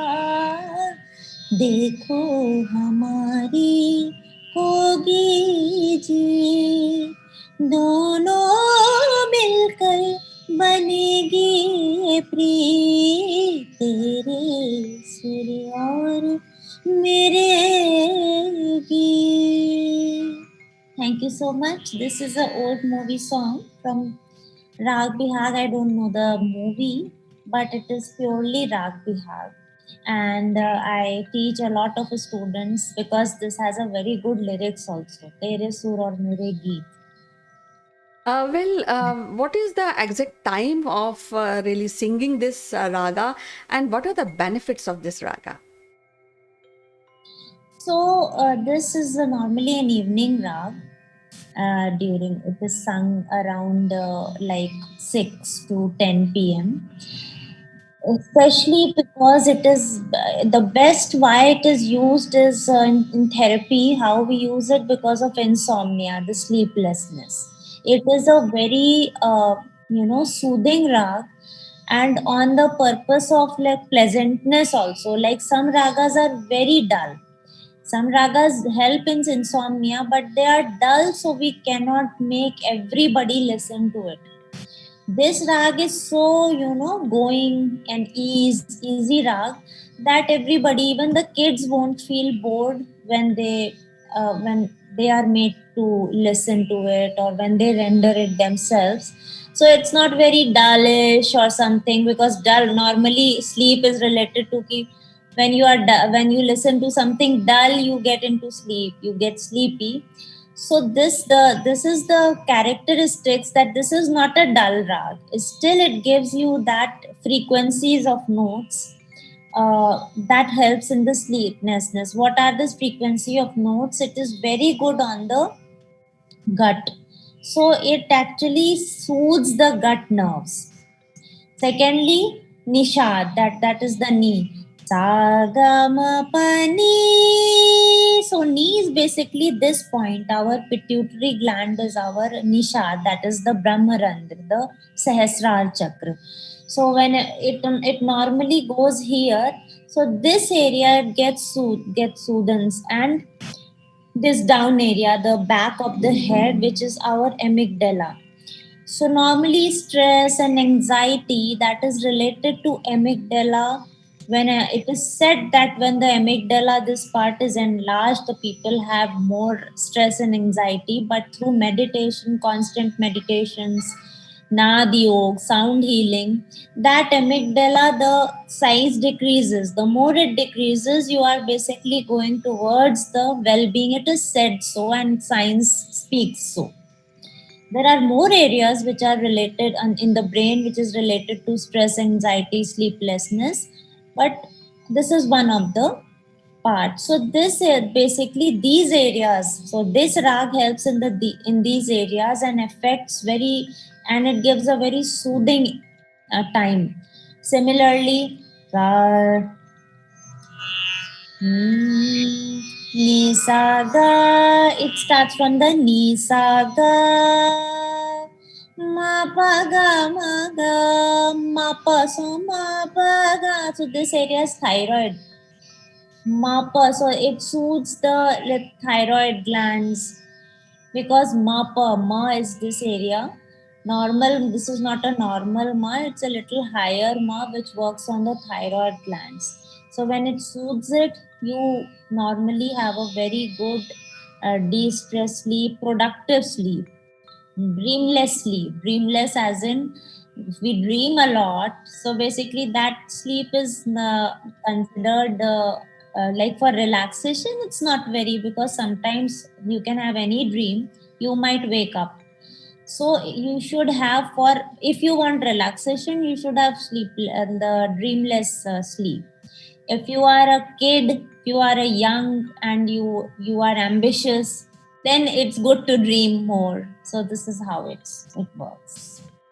Well, we had been discussing about different ragas, and Every raga has some characteristics which are very, very beneficial when we think of a life, a good life. But I also want to ask you, we are Indians and we should know. I mean, our viewers should know a little history about this Hindustani classical music, how it originated and how things came out to be so wonderful. Sure, that's a very interesting question. And I would like to give the answers in English, Hindi both, because most of the terms comes to Hindi only. Yes, It please is go as, ahead. yes. So music is as old as spirituality. It's very ancient. जितना भी आपको like you know that Saraswati ji has held a veena. Now you know, so veena इतनी ज़्यादा ancient है जितना हम I think we cannot imagine. या शिव जी used to play डमरू. तो ये सब इतना एंशंट है जितनी हमारी स्पिरिचुअलिटी है. जब कुछ भी नहीं था, when spirituality is ancient, how कुछ भी नहीं था, जब पूरा वैक्यूम था. ये सब बिग बैंग थ्योरीज तो साइंस ने किया, वो भी है. उससे भी पहले से और उतना ही मतलब एंशंट हमारा संगीत है, म्यूजिक है. कैसे? हमारा जो संगीत है वो हमारी बॉडी से रिलेटेड था. और शिव जी जो मेडिटेट करते थे, कितनी रागें शिव जी ने बनाई हैं. तो इस तरह से जो शिव जी थे वो सदियों मेडिटेट करते थे और उन्होंने 5 रागों की उत्पत्ति करी. और वो उन्होंने मेडिटेट करके उनके ऊपर जो जो फ्रीक्वेंसीज रुकी, तो वो 5 रागें इसीलिए बहुत इंपॉर्टेंट मानी जाती है. मैंने उसमें अभी यहाँ पे लिया नहीं है. भैरव, दीपक, मेघ, मालकौंस और श्री, ये 5 रागों की उत्पत्ति करी थी. और ये रागें इसीलिए हिंदुस्तानी म्यूजिक में बहुत इंपॉर्टेंट मानी जाती है. ये तो हुई रागों की बात.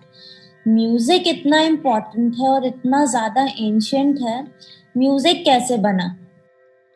तो नॉर्मली हमें मालूम है कि वैदिक काल में हमारे 4 वेद हैं, ऋग्वेद, यजुर्वेद, सामवेद, अथर्ववेद. उनके पाठन के लिए बहुत, जैसे ना एक मोनोफोनिक, बड़े सदियों तक मोनोफोनिक ट्यून्स चलती रही. यानी ये लोग एक ही ट्यून में गाते थे सब कुछ. जैसे अगर हमने कोई मंत्र गाए, ओम भूर्भुवस्व तत्सवितुर्वरेण्यं भर्गो देवस्, तो वो लोग ऐसे ही गाते थे. तो इन ऋचाओं की पाठन के लिए वो म्यूजिक का उत्पत्ति हुई, ओरिजिन हुआ. और धीरे धीरे इन लोगों को लगा कि बहुत डिफिकल्ट है. इन लोग के बहुत सारे प्रोटोकॉल्स थे.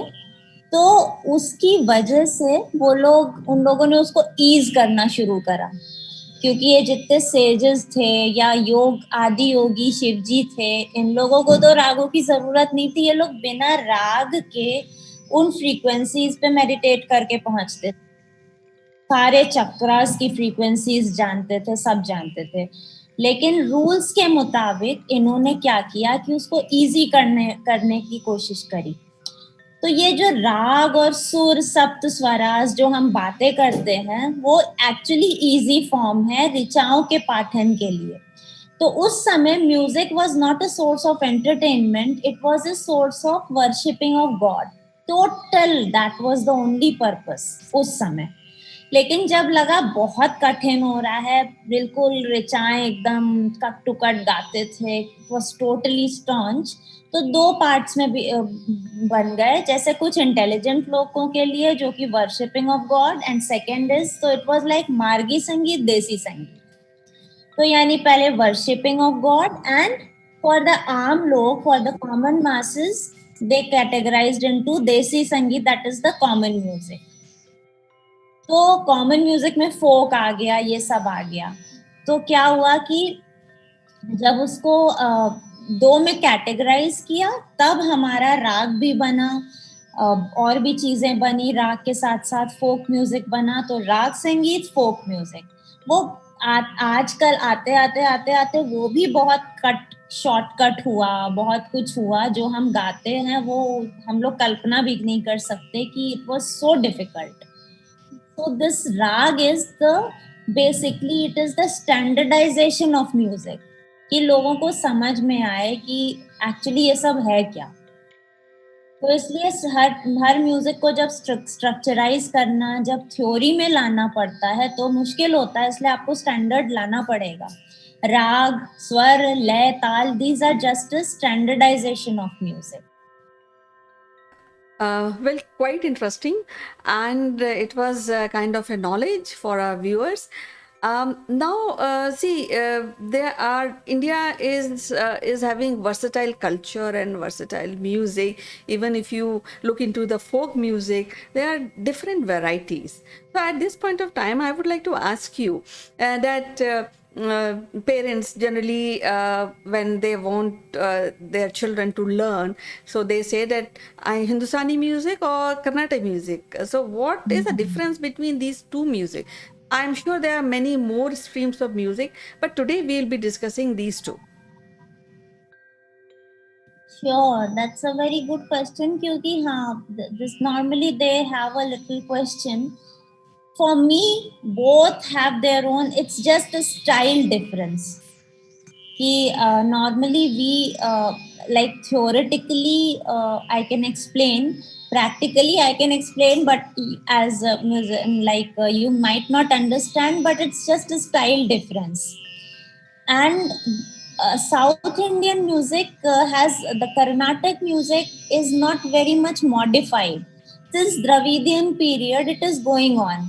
But when it comes to Hindustani music, we had a lot of Muslim invasions, and Muslims also, interfered uh, in their main things. So that's why they couldn't. So our music was much more changed, but Carnatic music was quite. It was like abhi tak the rage are the same. There are so they have a very good, the culture. So the culture has been going on like this, and rest we have like stylistic approach is different. जैसे हम if we do Bhopali, so Bhopali में Hindustani we sing Sare ga pa da sa. Same thing is Rag Mohana. So now when we sing Mohana Rag, it's the same thing only, but the style. Da da da da da da yeah. So they have a lot of gamak inside them, like Carnatic music. So if we sing little, straight, like our approach is a little, we normally have like the direct approach to the frequencies, and that is also very beautiful. And they have a little twisting approach, gamakam approach of the notes of the frequencies. Da da da da na, da na na. So Mohana, this is rag. So basically it's the same thing, it's just the stylistic approach is there. Sadhguru has made a very good difference. In Hindustani music, we take a straight notes. So we have to continue the same thing. But when we do Carnatic music, they create emotion by the gamakas. So suppose here we are doing straight. So now we have to take a little, like the emotions come on its own. But when we are putting a little of gamakas in it, so the emotions are automatically created. So that is the difference. Emotion difference are there. Sometimes you are creating the emotion, sometimes it's coming spontaneously. So that is the difference between Hindustani and Carnatic music. And I could now understand because I enjoy both the music a lot. like listen to MS Amma a lot. So then I just feel that in emotions it's so much totally the same. You can cry in both the music, and you can just enjoy both the ragas. Ragas are also somewhat the same. Many ragas, thousands and thousands of ragas are going to the same track. It's just the styles are different. Whereas frequencies, because they take gamma, so frequencies are little different, which we take. Like I just gave you the example. Sa re ga da da da da ra ma na na. So many frequencies are coming in one. So this is this approach.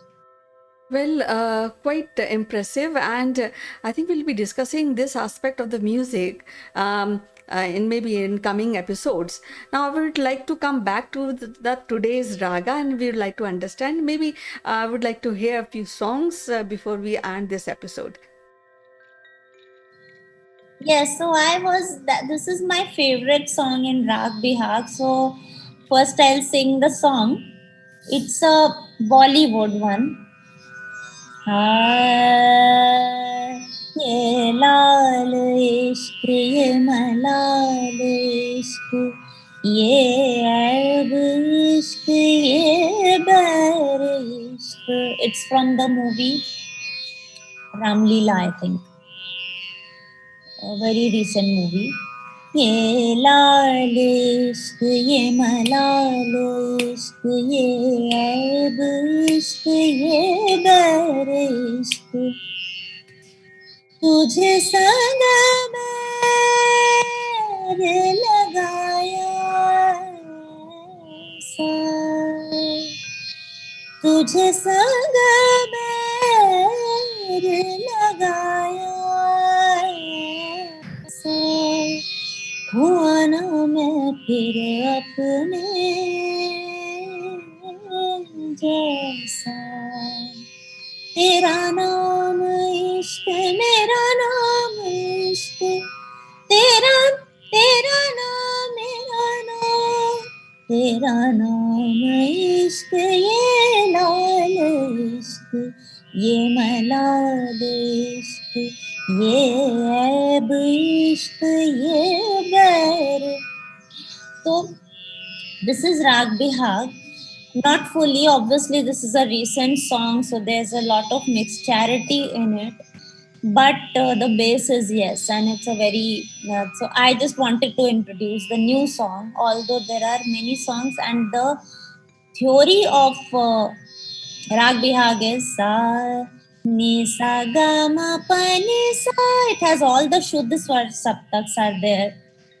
All the Saptaswaras are Shuddha, except coming back we have Madhyam Tivra. So basically we have both the Madhyams used in it, and coming back there is a patch. Ma pa ga ma ga. In this patch we can say this is a chunk of phrases in which we use both the Madhyamas. Both Tivra Madhyam, the higher Madhyam, and the Shuddha Madhyam. That's the natural one. And the chalan of the grammar of Rag Bihag is not Saregama Padhanisa. It starts from Nisa. Nisa Gama Panisa. So Nisa Gama Panisa. It leaves the Re and the Pa. So if you just see this, Nisa Gama Pa. Sorry, Re and the Dha. Nisa Gama Pa Nisa. Coming back, we use all the notes. Sa ni dha pa ma pa ga ma ga pa ma ga re sa re ni sa ga ma pa. All the notes are Shuddha basically. That's why it is very, very easy rag as well. One song is sa. जिंदगी के सफर में गुजर जाते हैं जो मकाम. This is a sad song, and it is used in Bihar, and it was made in Bihar. So what this reflects is that it is all about style. Normally the pleasant ragas can be used in the sad versions as well. The way you sing, you can make it sad. Zindagi ke sani saga. See, again, while going up, it's not taking re. जिंदगी के सफर में गुजर जाते हैं जो मकाम वो फिर नहीं आते वो फिर नहीं आते. One song, like I said, it works very good in insomnia. There is a movie Lullaby in Bihar. कोई गाता मैं सो जाता कोई गाता मैं सो जाता कोई गाता. It's sung by Yashodas ji and it's a very beautiful song. संस्कृति के विस्तृत आंगन में सपनों के नौका लिख कर कोई अपना सिर गोदी में रख सहलाता मैं सो जाता कोई गाता मैं सो जाता कोई गाता. So this is a very beautiful lullaby. It's not a very common song, but normally the frequencies they are using ni sa ga ma pa ma ma ga ma ga sa ga ma pa ni dha pa ma pa ga ma ga sa ni dha pa ma pa ga ma ga. So ma pa ga ma ga, this is the crux of the rag. The moment you listen this into a song, this tune, you will get to know that this is Bihar. I hope you got it. Yes, it is great. And let me tell you a secret.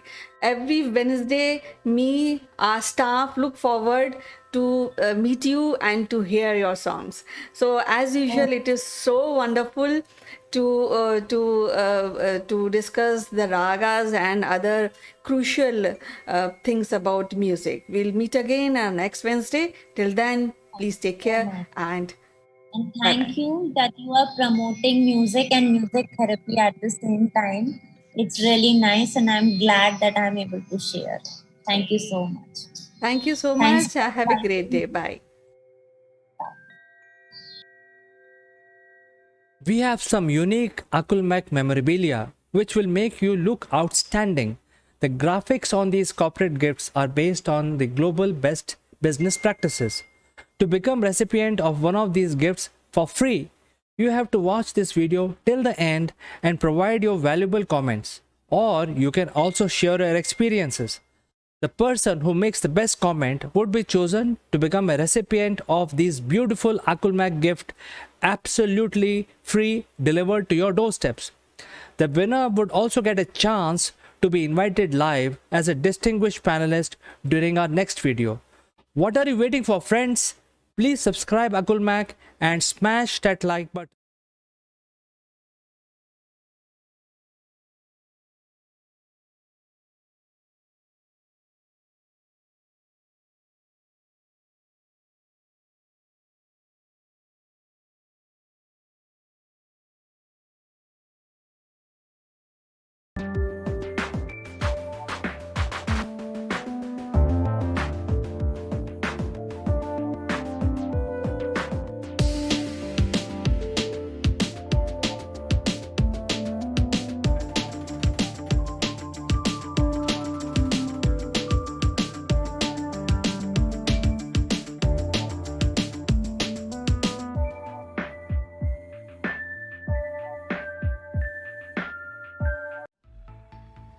Hey guys, what's up? I am Chandrakant and this is Akulmek Live, and today we will discuss about the unconscious bias and how does it affect our decisions in our business. And to discuss this, I will be joined by my friend, a very distinguished personality from UK, Mr. Naval Gun. So I'll just take a short break and join back along with the guest. Don't go anywhere.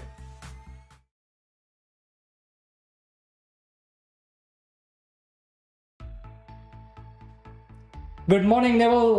Welcome to the show, and we are looking forward to this great discussion today about unconscious bias. How are you doing today? Good morning, CK. Good morning, everybody. Unconscious bias. 2 words, my goodness, for a Friday. Bit complicated, you might think, but it's things that we do automatically without even thinking. And we do them automatically because we've experienced them time and time and time again, and that's what we do. What things do you do automatically, CK, without even thinking about it? Well, I think there are many things, and within my mind, I'm pretty sure that whatever I'm doing is right, no matter what. Even if my father tells me to do it, I know for sure that this is right and this is wrong. And sometimes if I think now loud with you, that it can be sort of not very flexible nature, because based on my experience, I have sort of hardened on those decisions. So this is what I feel, Neville. I take decisions all the time. I mean, it's good you take decisions, but as you say, those decisions have been hardened over time because you do them frequently, and the thing about that is if you do something often enough, you forget what you're doing, like brushing your teeth, like making a cup of tea, like getting out of the same side of the bed every morning. We do this automatically. Let me ask you a simple question, CK. Here you go. Here's one for you. Which sock do you put on first?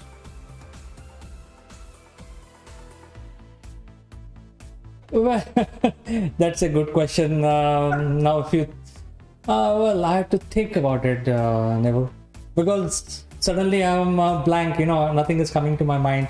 But I think one thing I'll tell you is that certain situations are sort of hard-coded in my brain. Things like sometimes are related to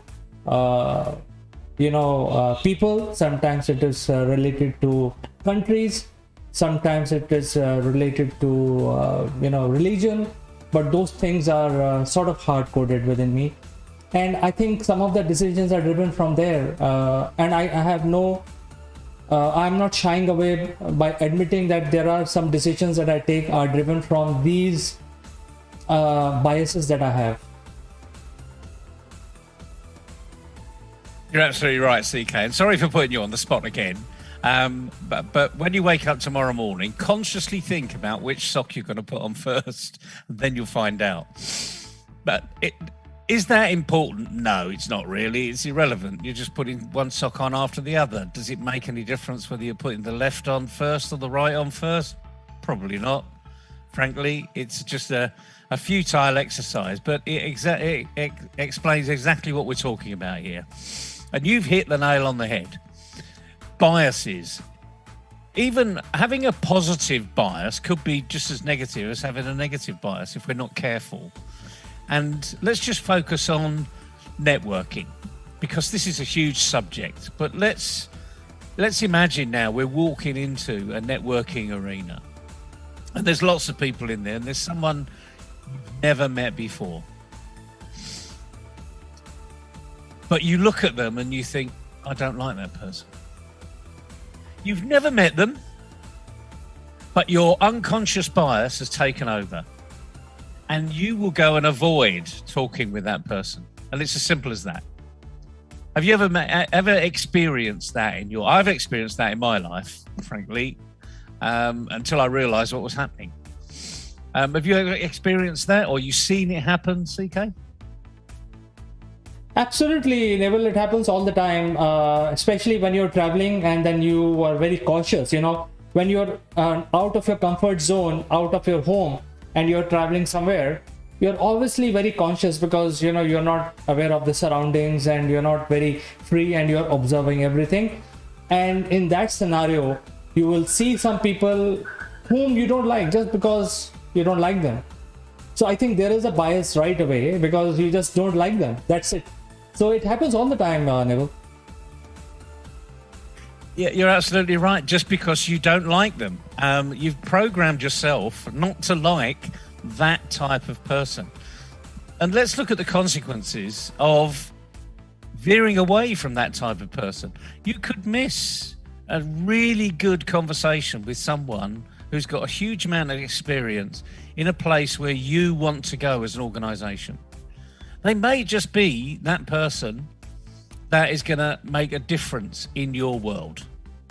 But you don't know that because your unconscious bias has kicked in and you say, talk to the hand, don't go anywhere near this person.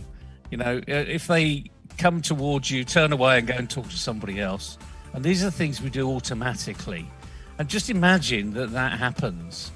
And this person that could make a fundamental change in your business, you've now just ignored because you don't like them.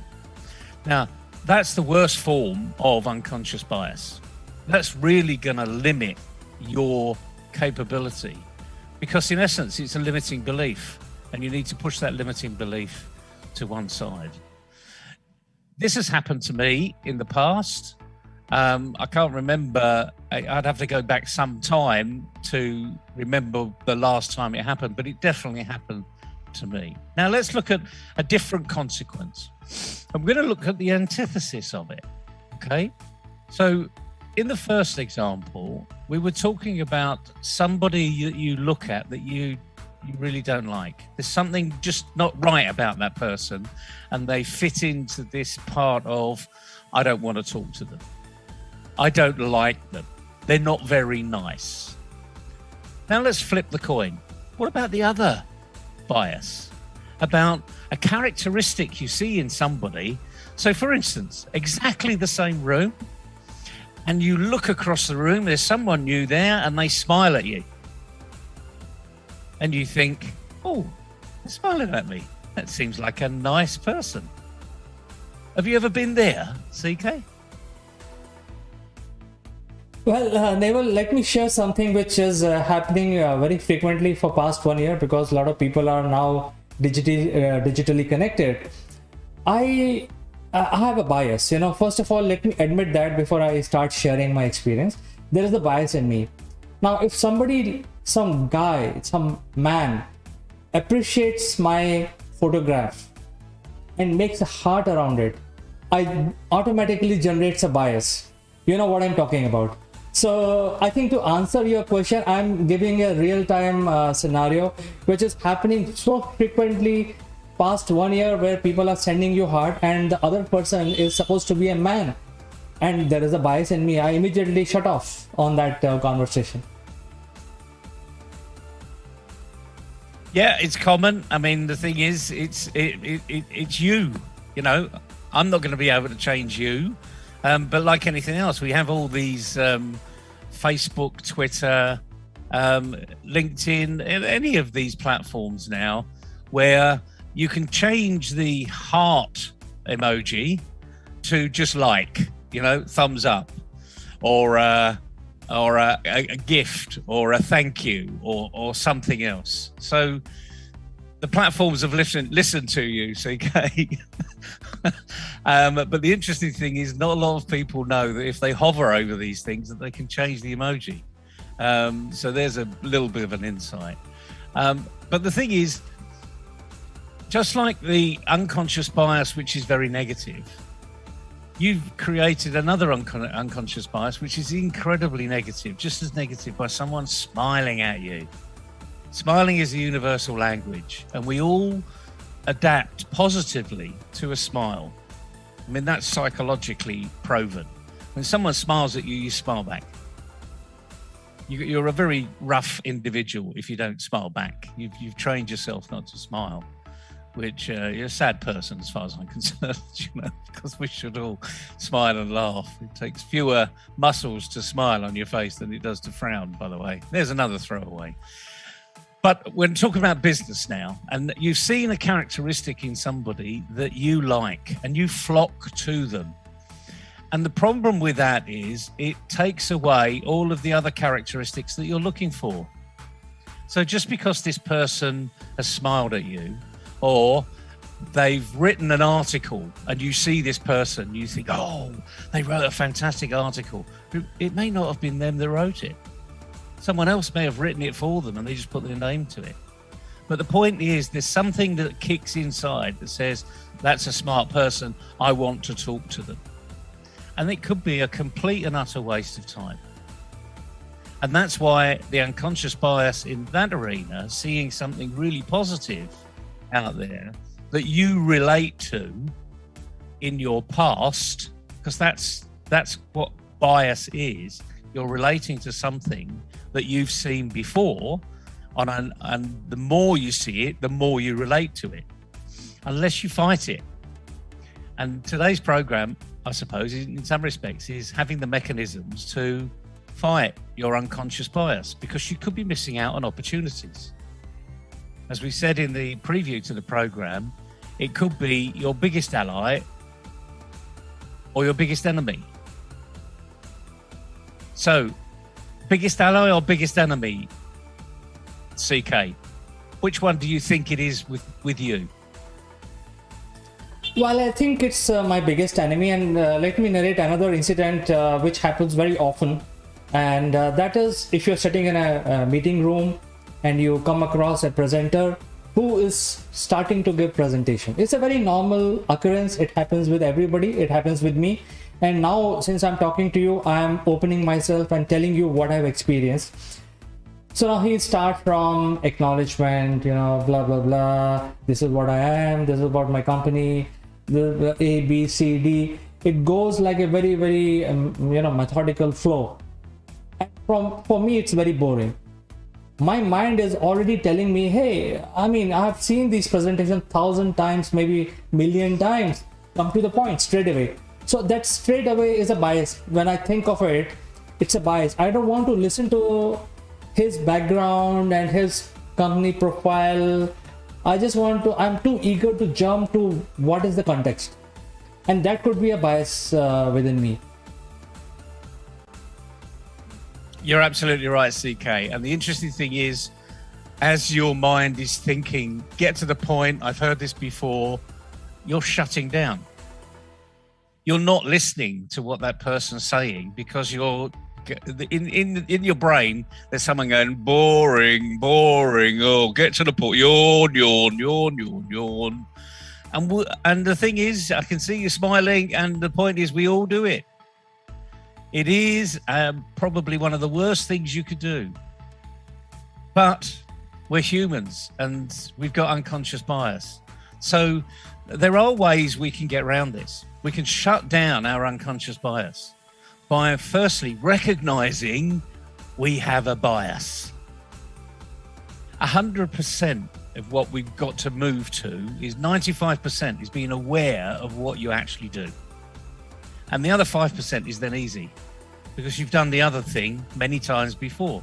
So if you've got someone out there that is literally giving a presentation and you think you've heard it all before, you can do one of two things. You can switch off completely and go and do something else, or you can listen intently as to, well, even if I've heard it all before, maybe there's a little nugget in here that I wasn't listening to before. Maybe because my brain was saying, boring, heard it all before, not going to learn anything here. If you shut that part of your brain down, and believe you me, it's easy to do when you practice. You can practice it now, I'm going to say boring. And what I want you to do is just to concentrate on not being bored. You ready? Boring, yawn. Said it all before, done this, done that, seen the t-shirt, got the t-shirt, seen the video, cleaning the video.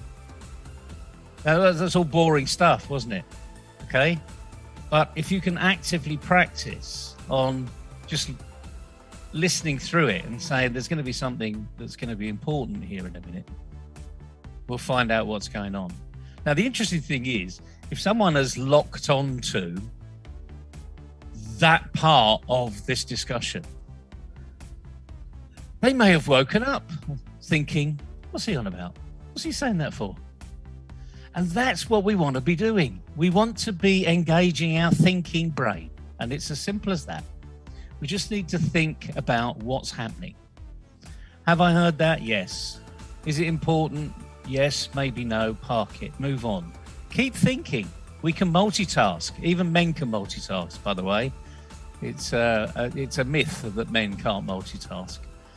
Because in presentations, we do it all the time.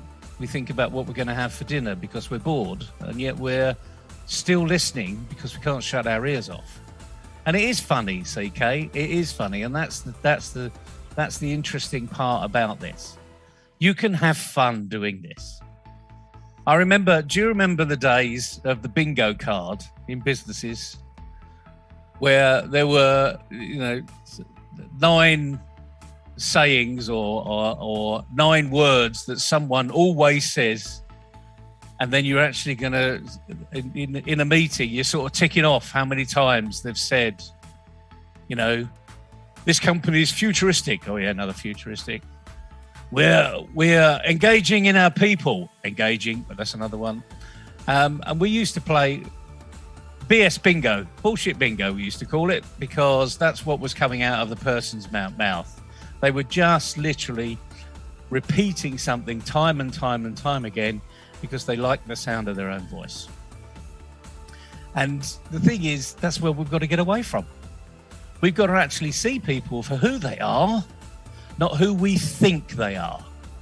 And that's where unconscious bias is going to kick in. So the method of today, the moral of today is don't think you know it all. Throw your unconscious bias out the door, and in a networking environment, go to someone who perhaps isn't smiling and get a smile on their face. There you go. There's your challenge for the day.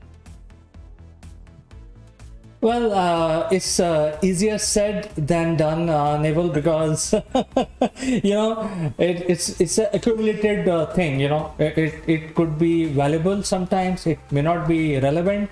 It could be total junk. You don't know, but it is still in your mind. And the way we are calling it today, and the subject is very apt. It is unconscious. Things which you don't know that you're doing. For instance, if you I'm an Indian, I have certain way of lifestyle, and if I go to Thailand and I follow my lifestyle in Thailand or any other country, they may think this lifestyle is not what we are looking at. So similarly, when a person from UK comes to India, they can turn into a complete spectacle. So we are all spectacle if we go to a different culture. All of us can be a spectacle when I go to Thailand, or if I go to US or Brazil, because I think that is something unconscious, and we are just doing it because it's there in our mind. For example, let me give an example. If you're in US, the standard hello is how are you? Right? That's the standard hello. They don't say good morning, hello. They will keep saying how are you? And they don't even wait for you to respond. I mean, maybe there is another, a person like me like to say, hey, yeah, I'm fine. But the other person has moved on because for them it's just howdy. How are you? Howdy. And then they just move on. So it's unconscious for Americans. Whereas other national may want to seriously consider this as a gesture of responding. So here somebody asked me, how are you? And I am thinking, hey, he's really concerned about my health. I should tell him, oh, I'm fine or I'm not fine. I want to indulge in some discussion, but this person has already moved on because he has this subconscious method of doing things. So easier said than done, Neville. Any last comments on this?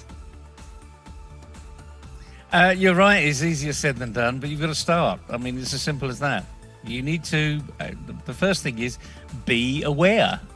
So if you're about to ignore something because you've just seen something you don't like, think to yourself, hang on a minute, is that me just being biased? So you have to be aware of it initially to be able to make the change. And if you're not aware of it, it's never going to happen. So you're always going to do the same thing.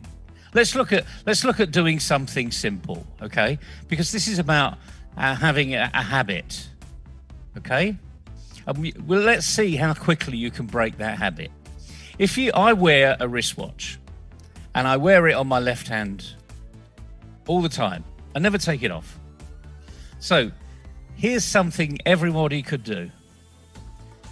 If you've got a wristwatch, take it off and put it on your other arm. And then work out when you stop doing that. Hang on a minute. Oh yeah, it's over here. Just work out, when you actually stop doing looking at the wristwatch on the left hand and look at it on the right, because you have changed your habit. Now, I've got added advantage here because this is pretty heavy watch. This is not light. Okay. So I can actually feel it now consciously. Okay. Unconsciously, I'm still going to do that. But consciously, I can feel this over here.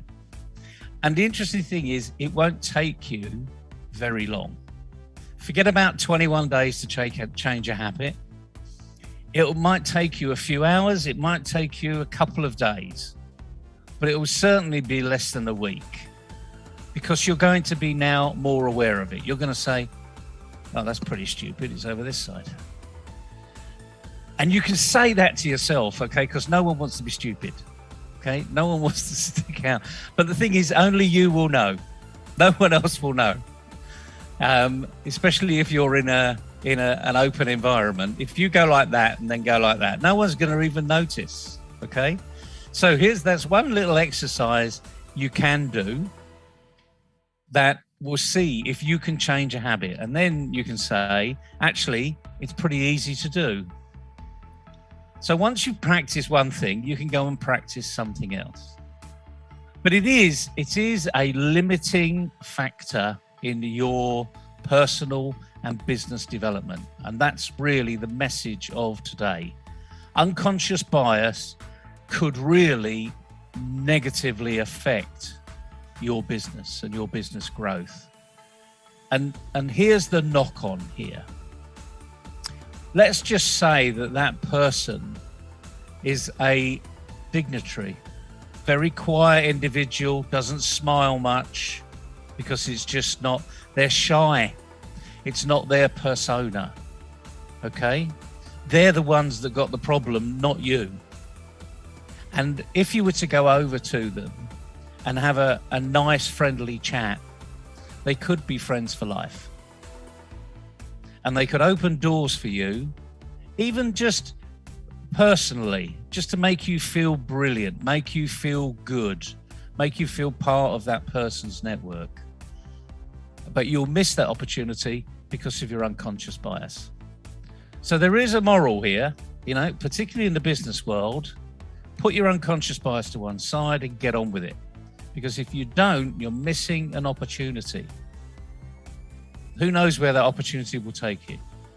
Fascinating discussion. We tried to wrap it up in a fairly short period of time. There are so many examples of unconscious bias in our life. Listeners can put in comments about where their unconscious bias has taken them, how it's affected them. And the point is, a lot of people don't even know they've got one. But you have. And now to find out is, what is it? What does it do? Is it really helping you? Because it could be helping, but the likelihood is it probably isn't. So fantastic discussion today, CK. It's a huge arena, and it really will tell us more about who we are than who other people are. Naval, thank you so much for sharing your thoughts and giving so much wisdom about this very important subject.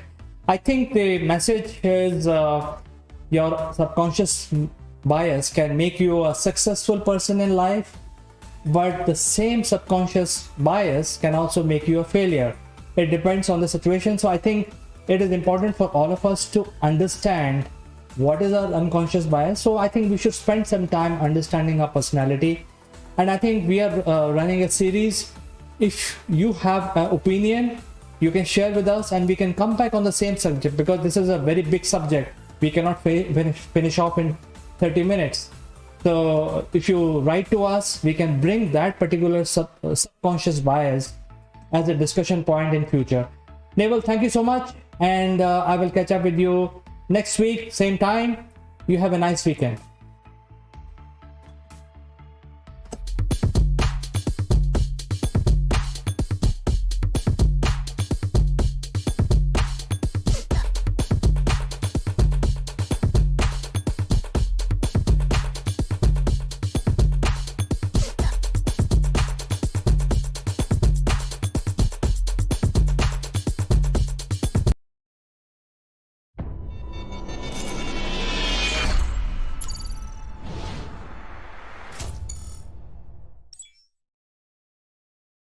Hello friends, welcome to Akulmak Live. My name is Chandrakant.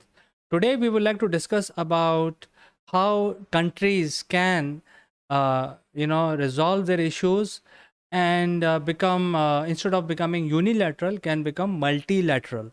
Because world is a much smaller place, especially now after the pandemic, because of the digital media presence, and a lot of people are now communicating using digital technologies. It has been very close. We have been very close to each other, and the meaning of boundaries are almost disappearing. So I think instead of becoming unilateral, we must think in a multilateral business environment, and this is our topic of discussion today. Before we start our discussion, a word on our giveaway. We have some unique Akulmak memorabilia which will make you look outstanding. The graphics on these corporate gifts are based on the global best business practices.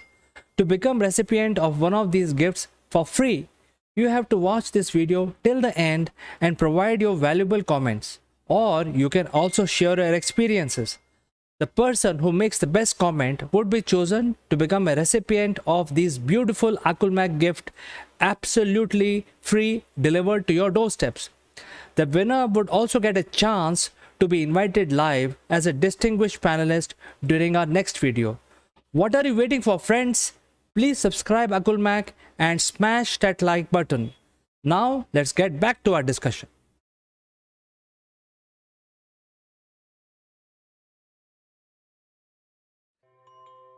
Friends, let me introduce our friend today. He's joining us from UK, Mr. Mike Bradley, Group CSO of RHF and Scale Up Arena. And today we will discuss about multilateralism, a type of collaboration between countries where they team up together and solve their common issues. So without further ado, let me present Mike to you. Good afternoon, Chandra. Good to meet up with you again. I trust you're staying safe in this difficult time, particularly in India, from what we understand. Yes, the COVID has been spreading exponentially in India, and it has not yet reached the peak. So we have taken all the precautions. We have let go all the domestic staff, and we have reduced our social engagement to the minimum level. Converted our house sort of a jail, so to speak, if you like it, and that's how we are protecting ourselves. Yeah, well, I think we've all been in the same boat for a long time, sort of confined to barracks, and yes, I don't envy any leader's job at this time. I think it's a very tricky world we live in.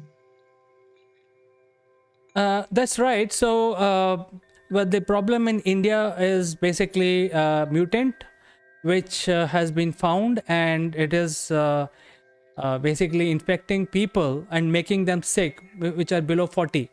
So this is the first time that we've got this data, because earlier the assumption was that the younger population can carry but will not get infected, will not show symptoms. But this virus, which is now we are calling it triple mutation, is showing the signs of infection in young people also. And even though it is not very severe, they survive. So survival rate is also very high. But young people can be or becoming a major carrier or a super spreader in India.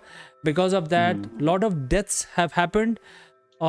people who are older, above 60 and above, because these younger people have carried the virus, and the older people actually died, lost their life because of that. So this is what has happened. Since last 3 weeks, as per the government tally, nearly 230,000 people have died in just last 3 weeks, and every day, I think today infection was about 350,000 new cases between yesterday and today, last 24 hours. Yeah, yeah. So it's a very, very difficult situation, and I think it's quite appropriate to start our conversation around this subject because, of course, this particular challenge is one that the multilateral approach has got to help solve, and one that we have as an alliance globally to assist in this situation, because if we don't solve the problem, it could in turn become a problem for all of us. And I think this just demonstrates the fact that today, in today's world, nothing is a simple solution. It's not something that we can't unilaterally try and do anything.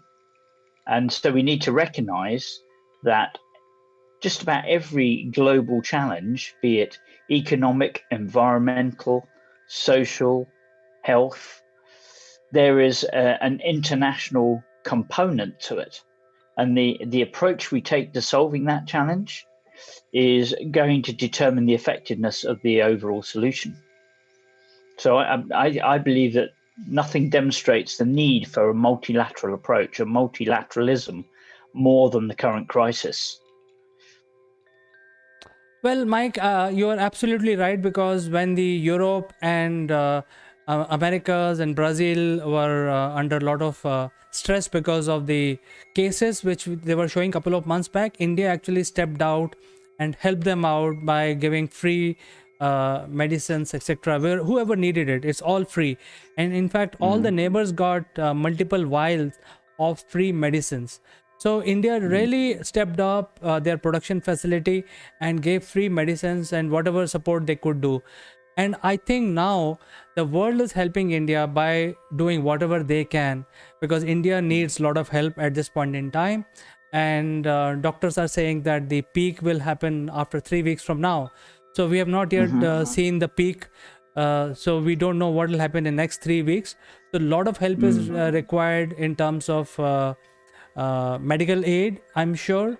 Not so much economic, but definitely medical aid help is definitely required from other countries. Yeah, no, I agree. And I think the same is true with a lot of our global challenges, Chandra. Whether they be social or environmental, there's no gain by just going on a unilateral basis.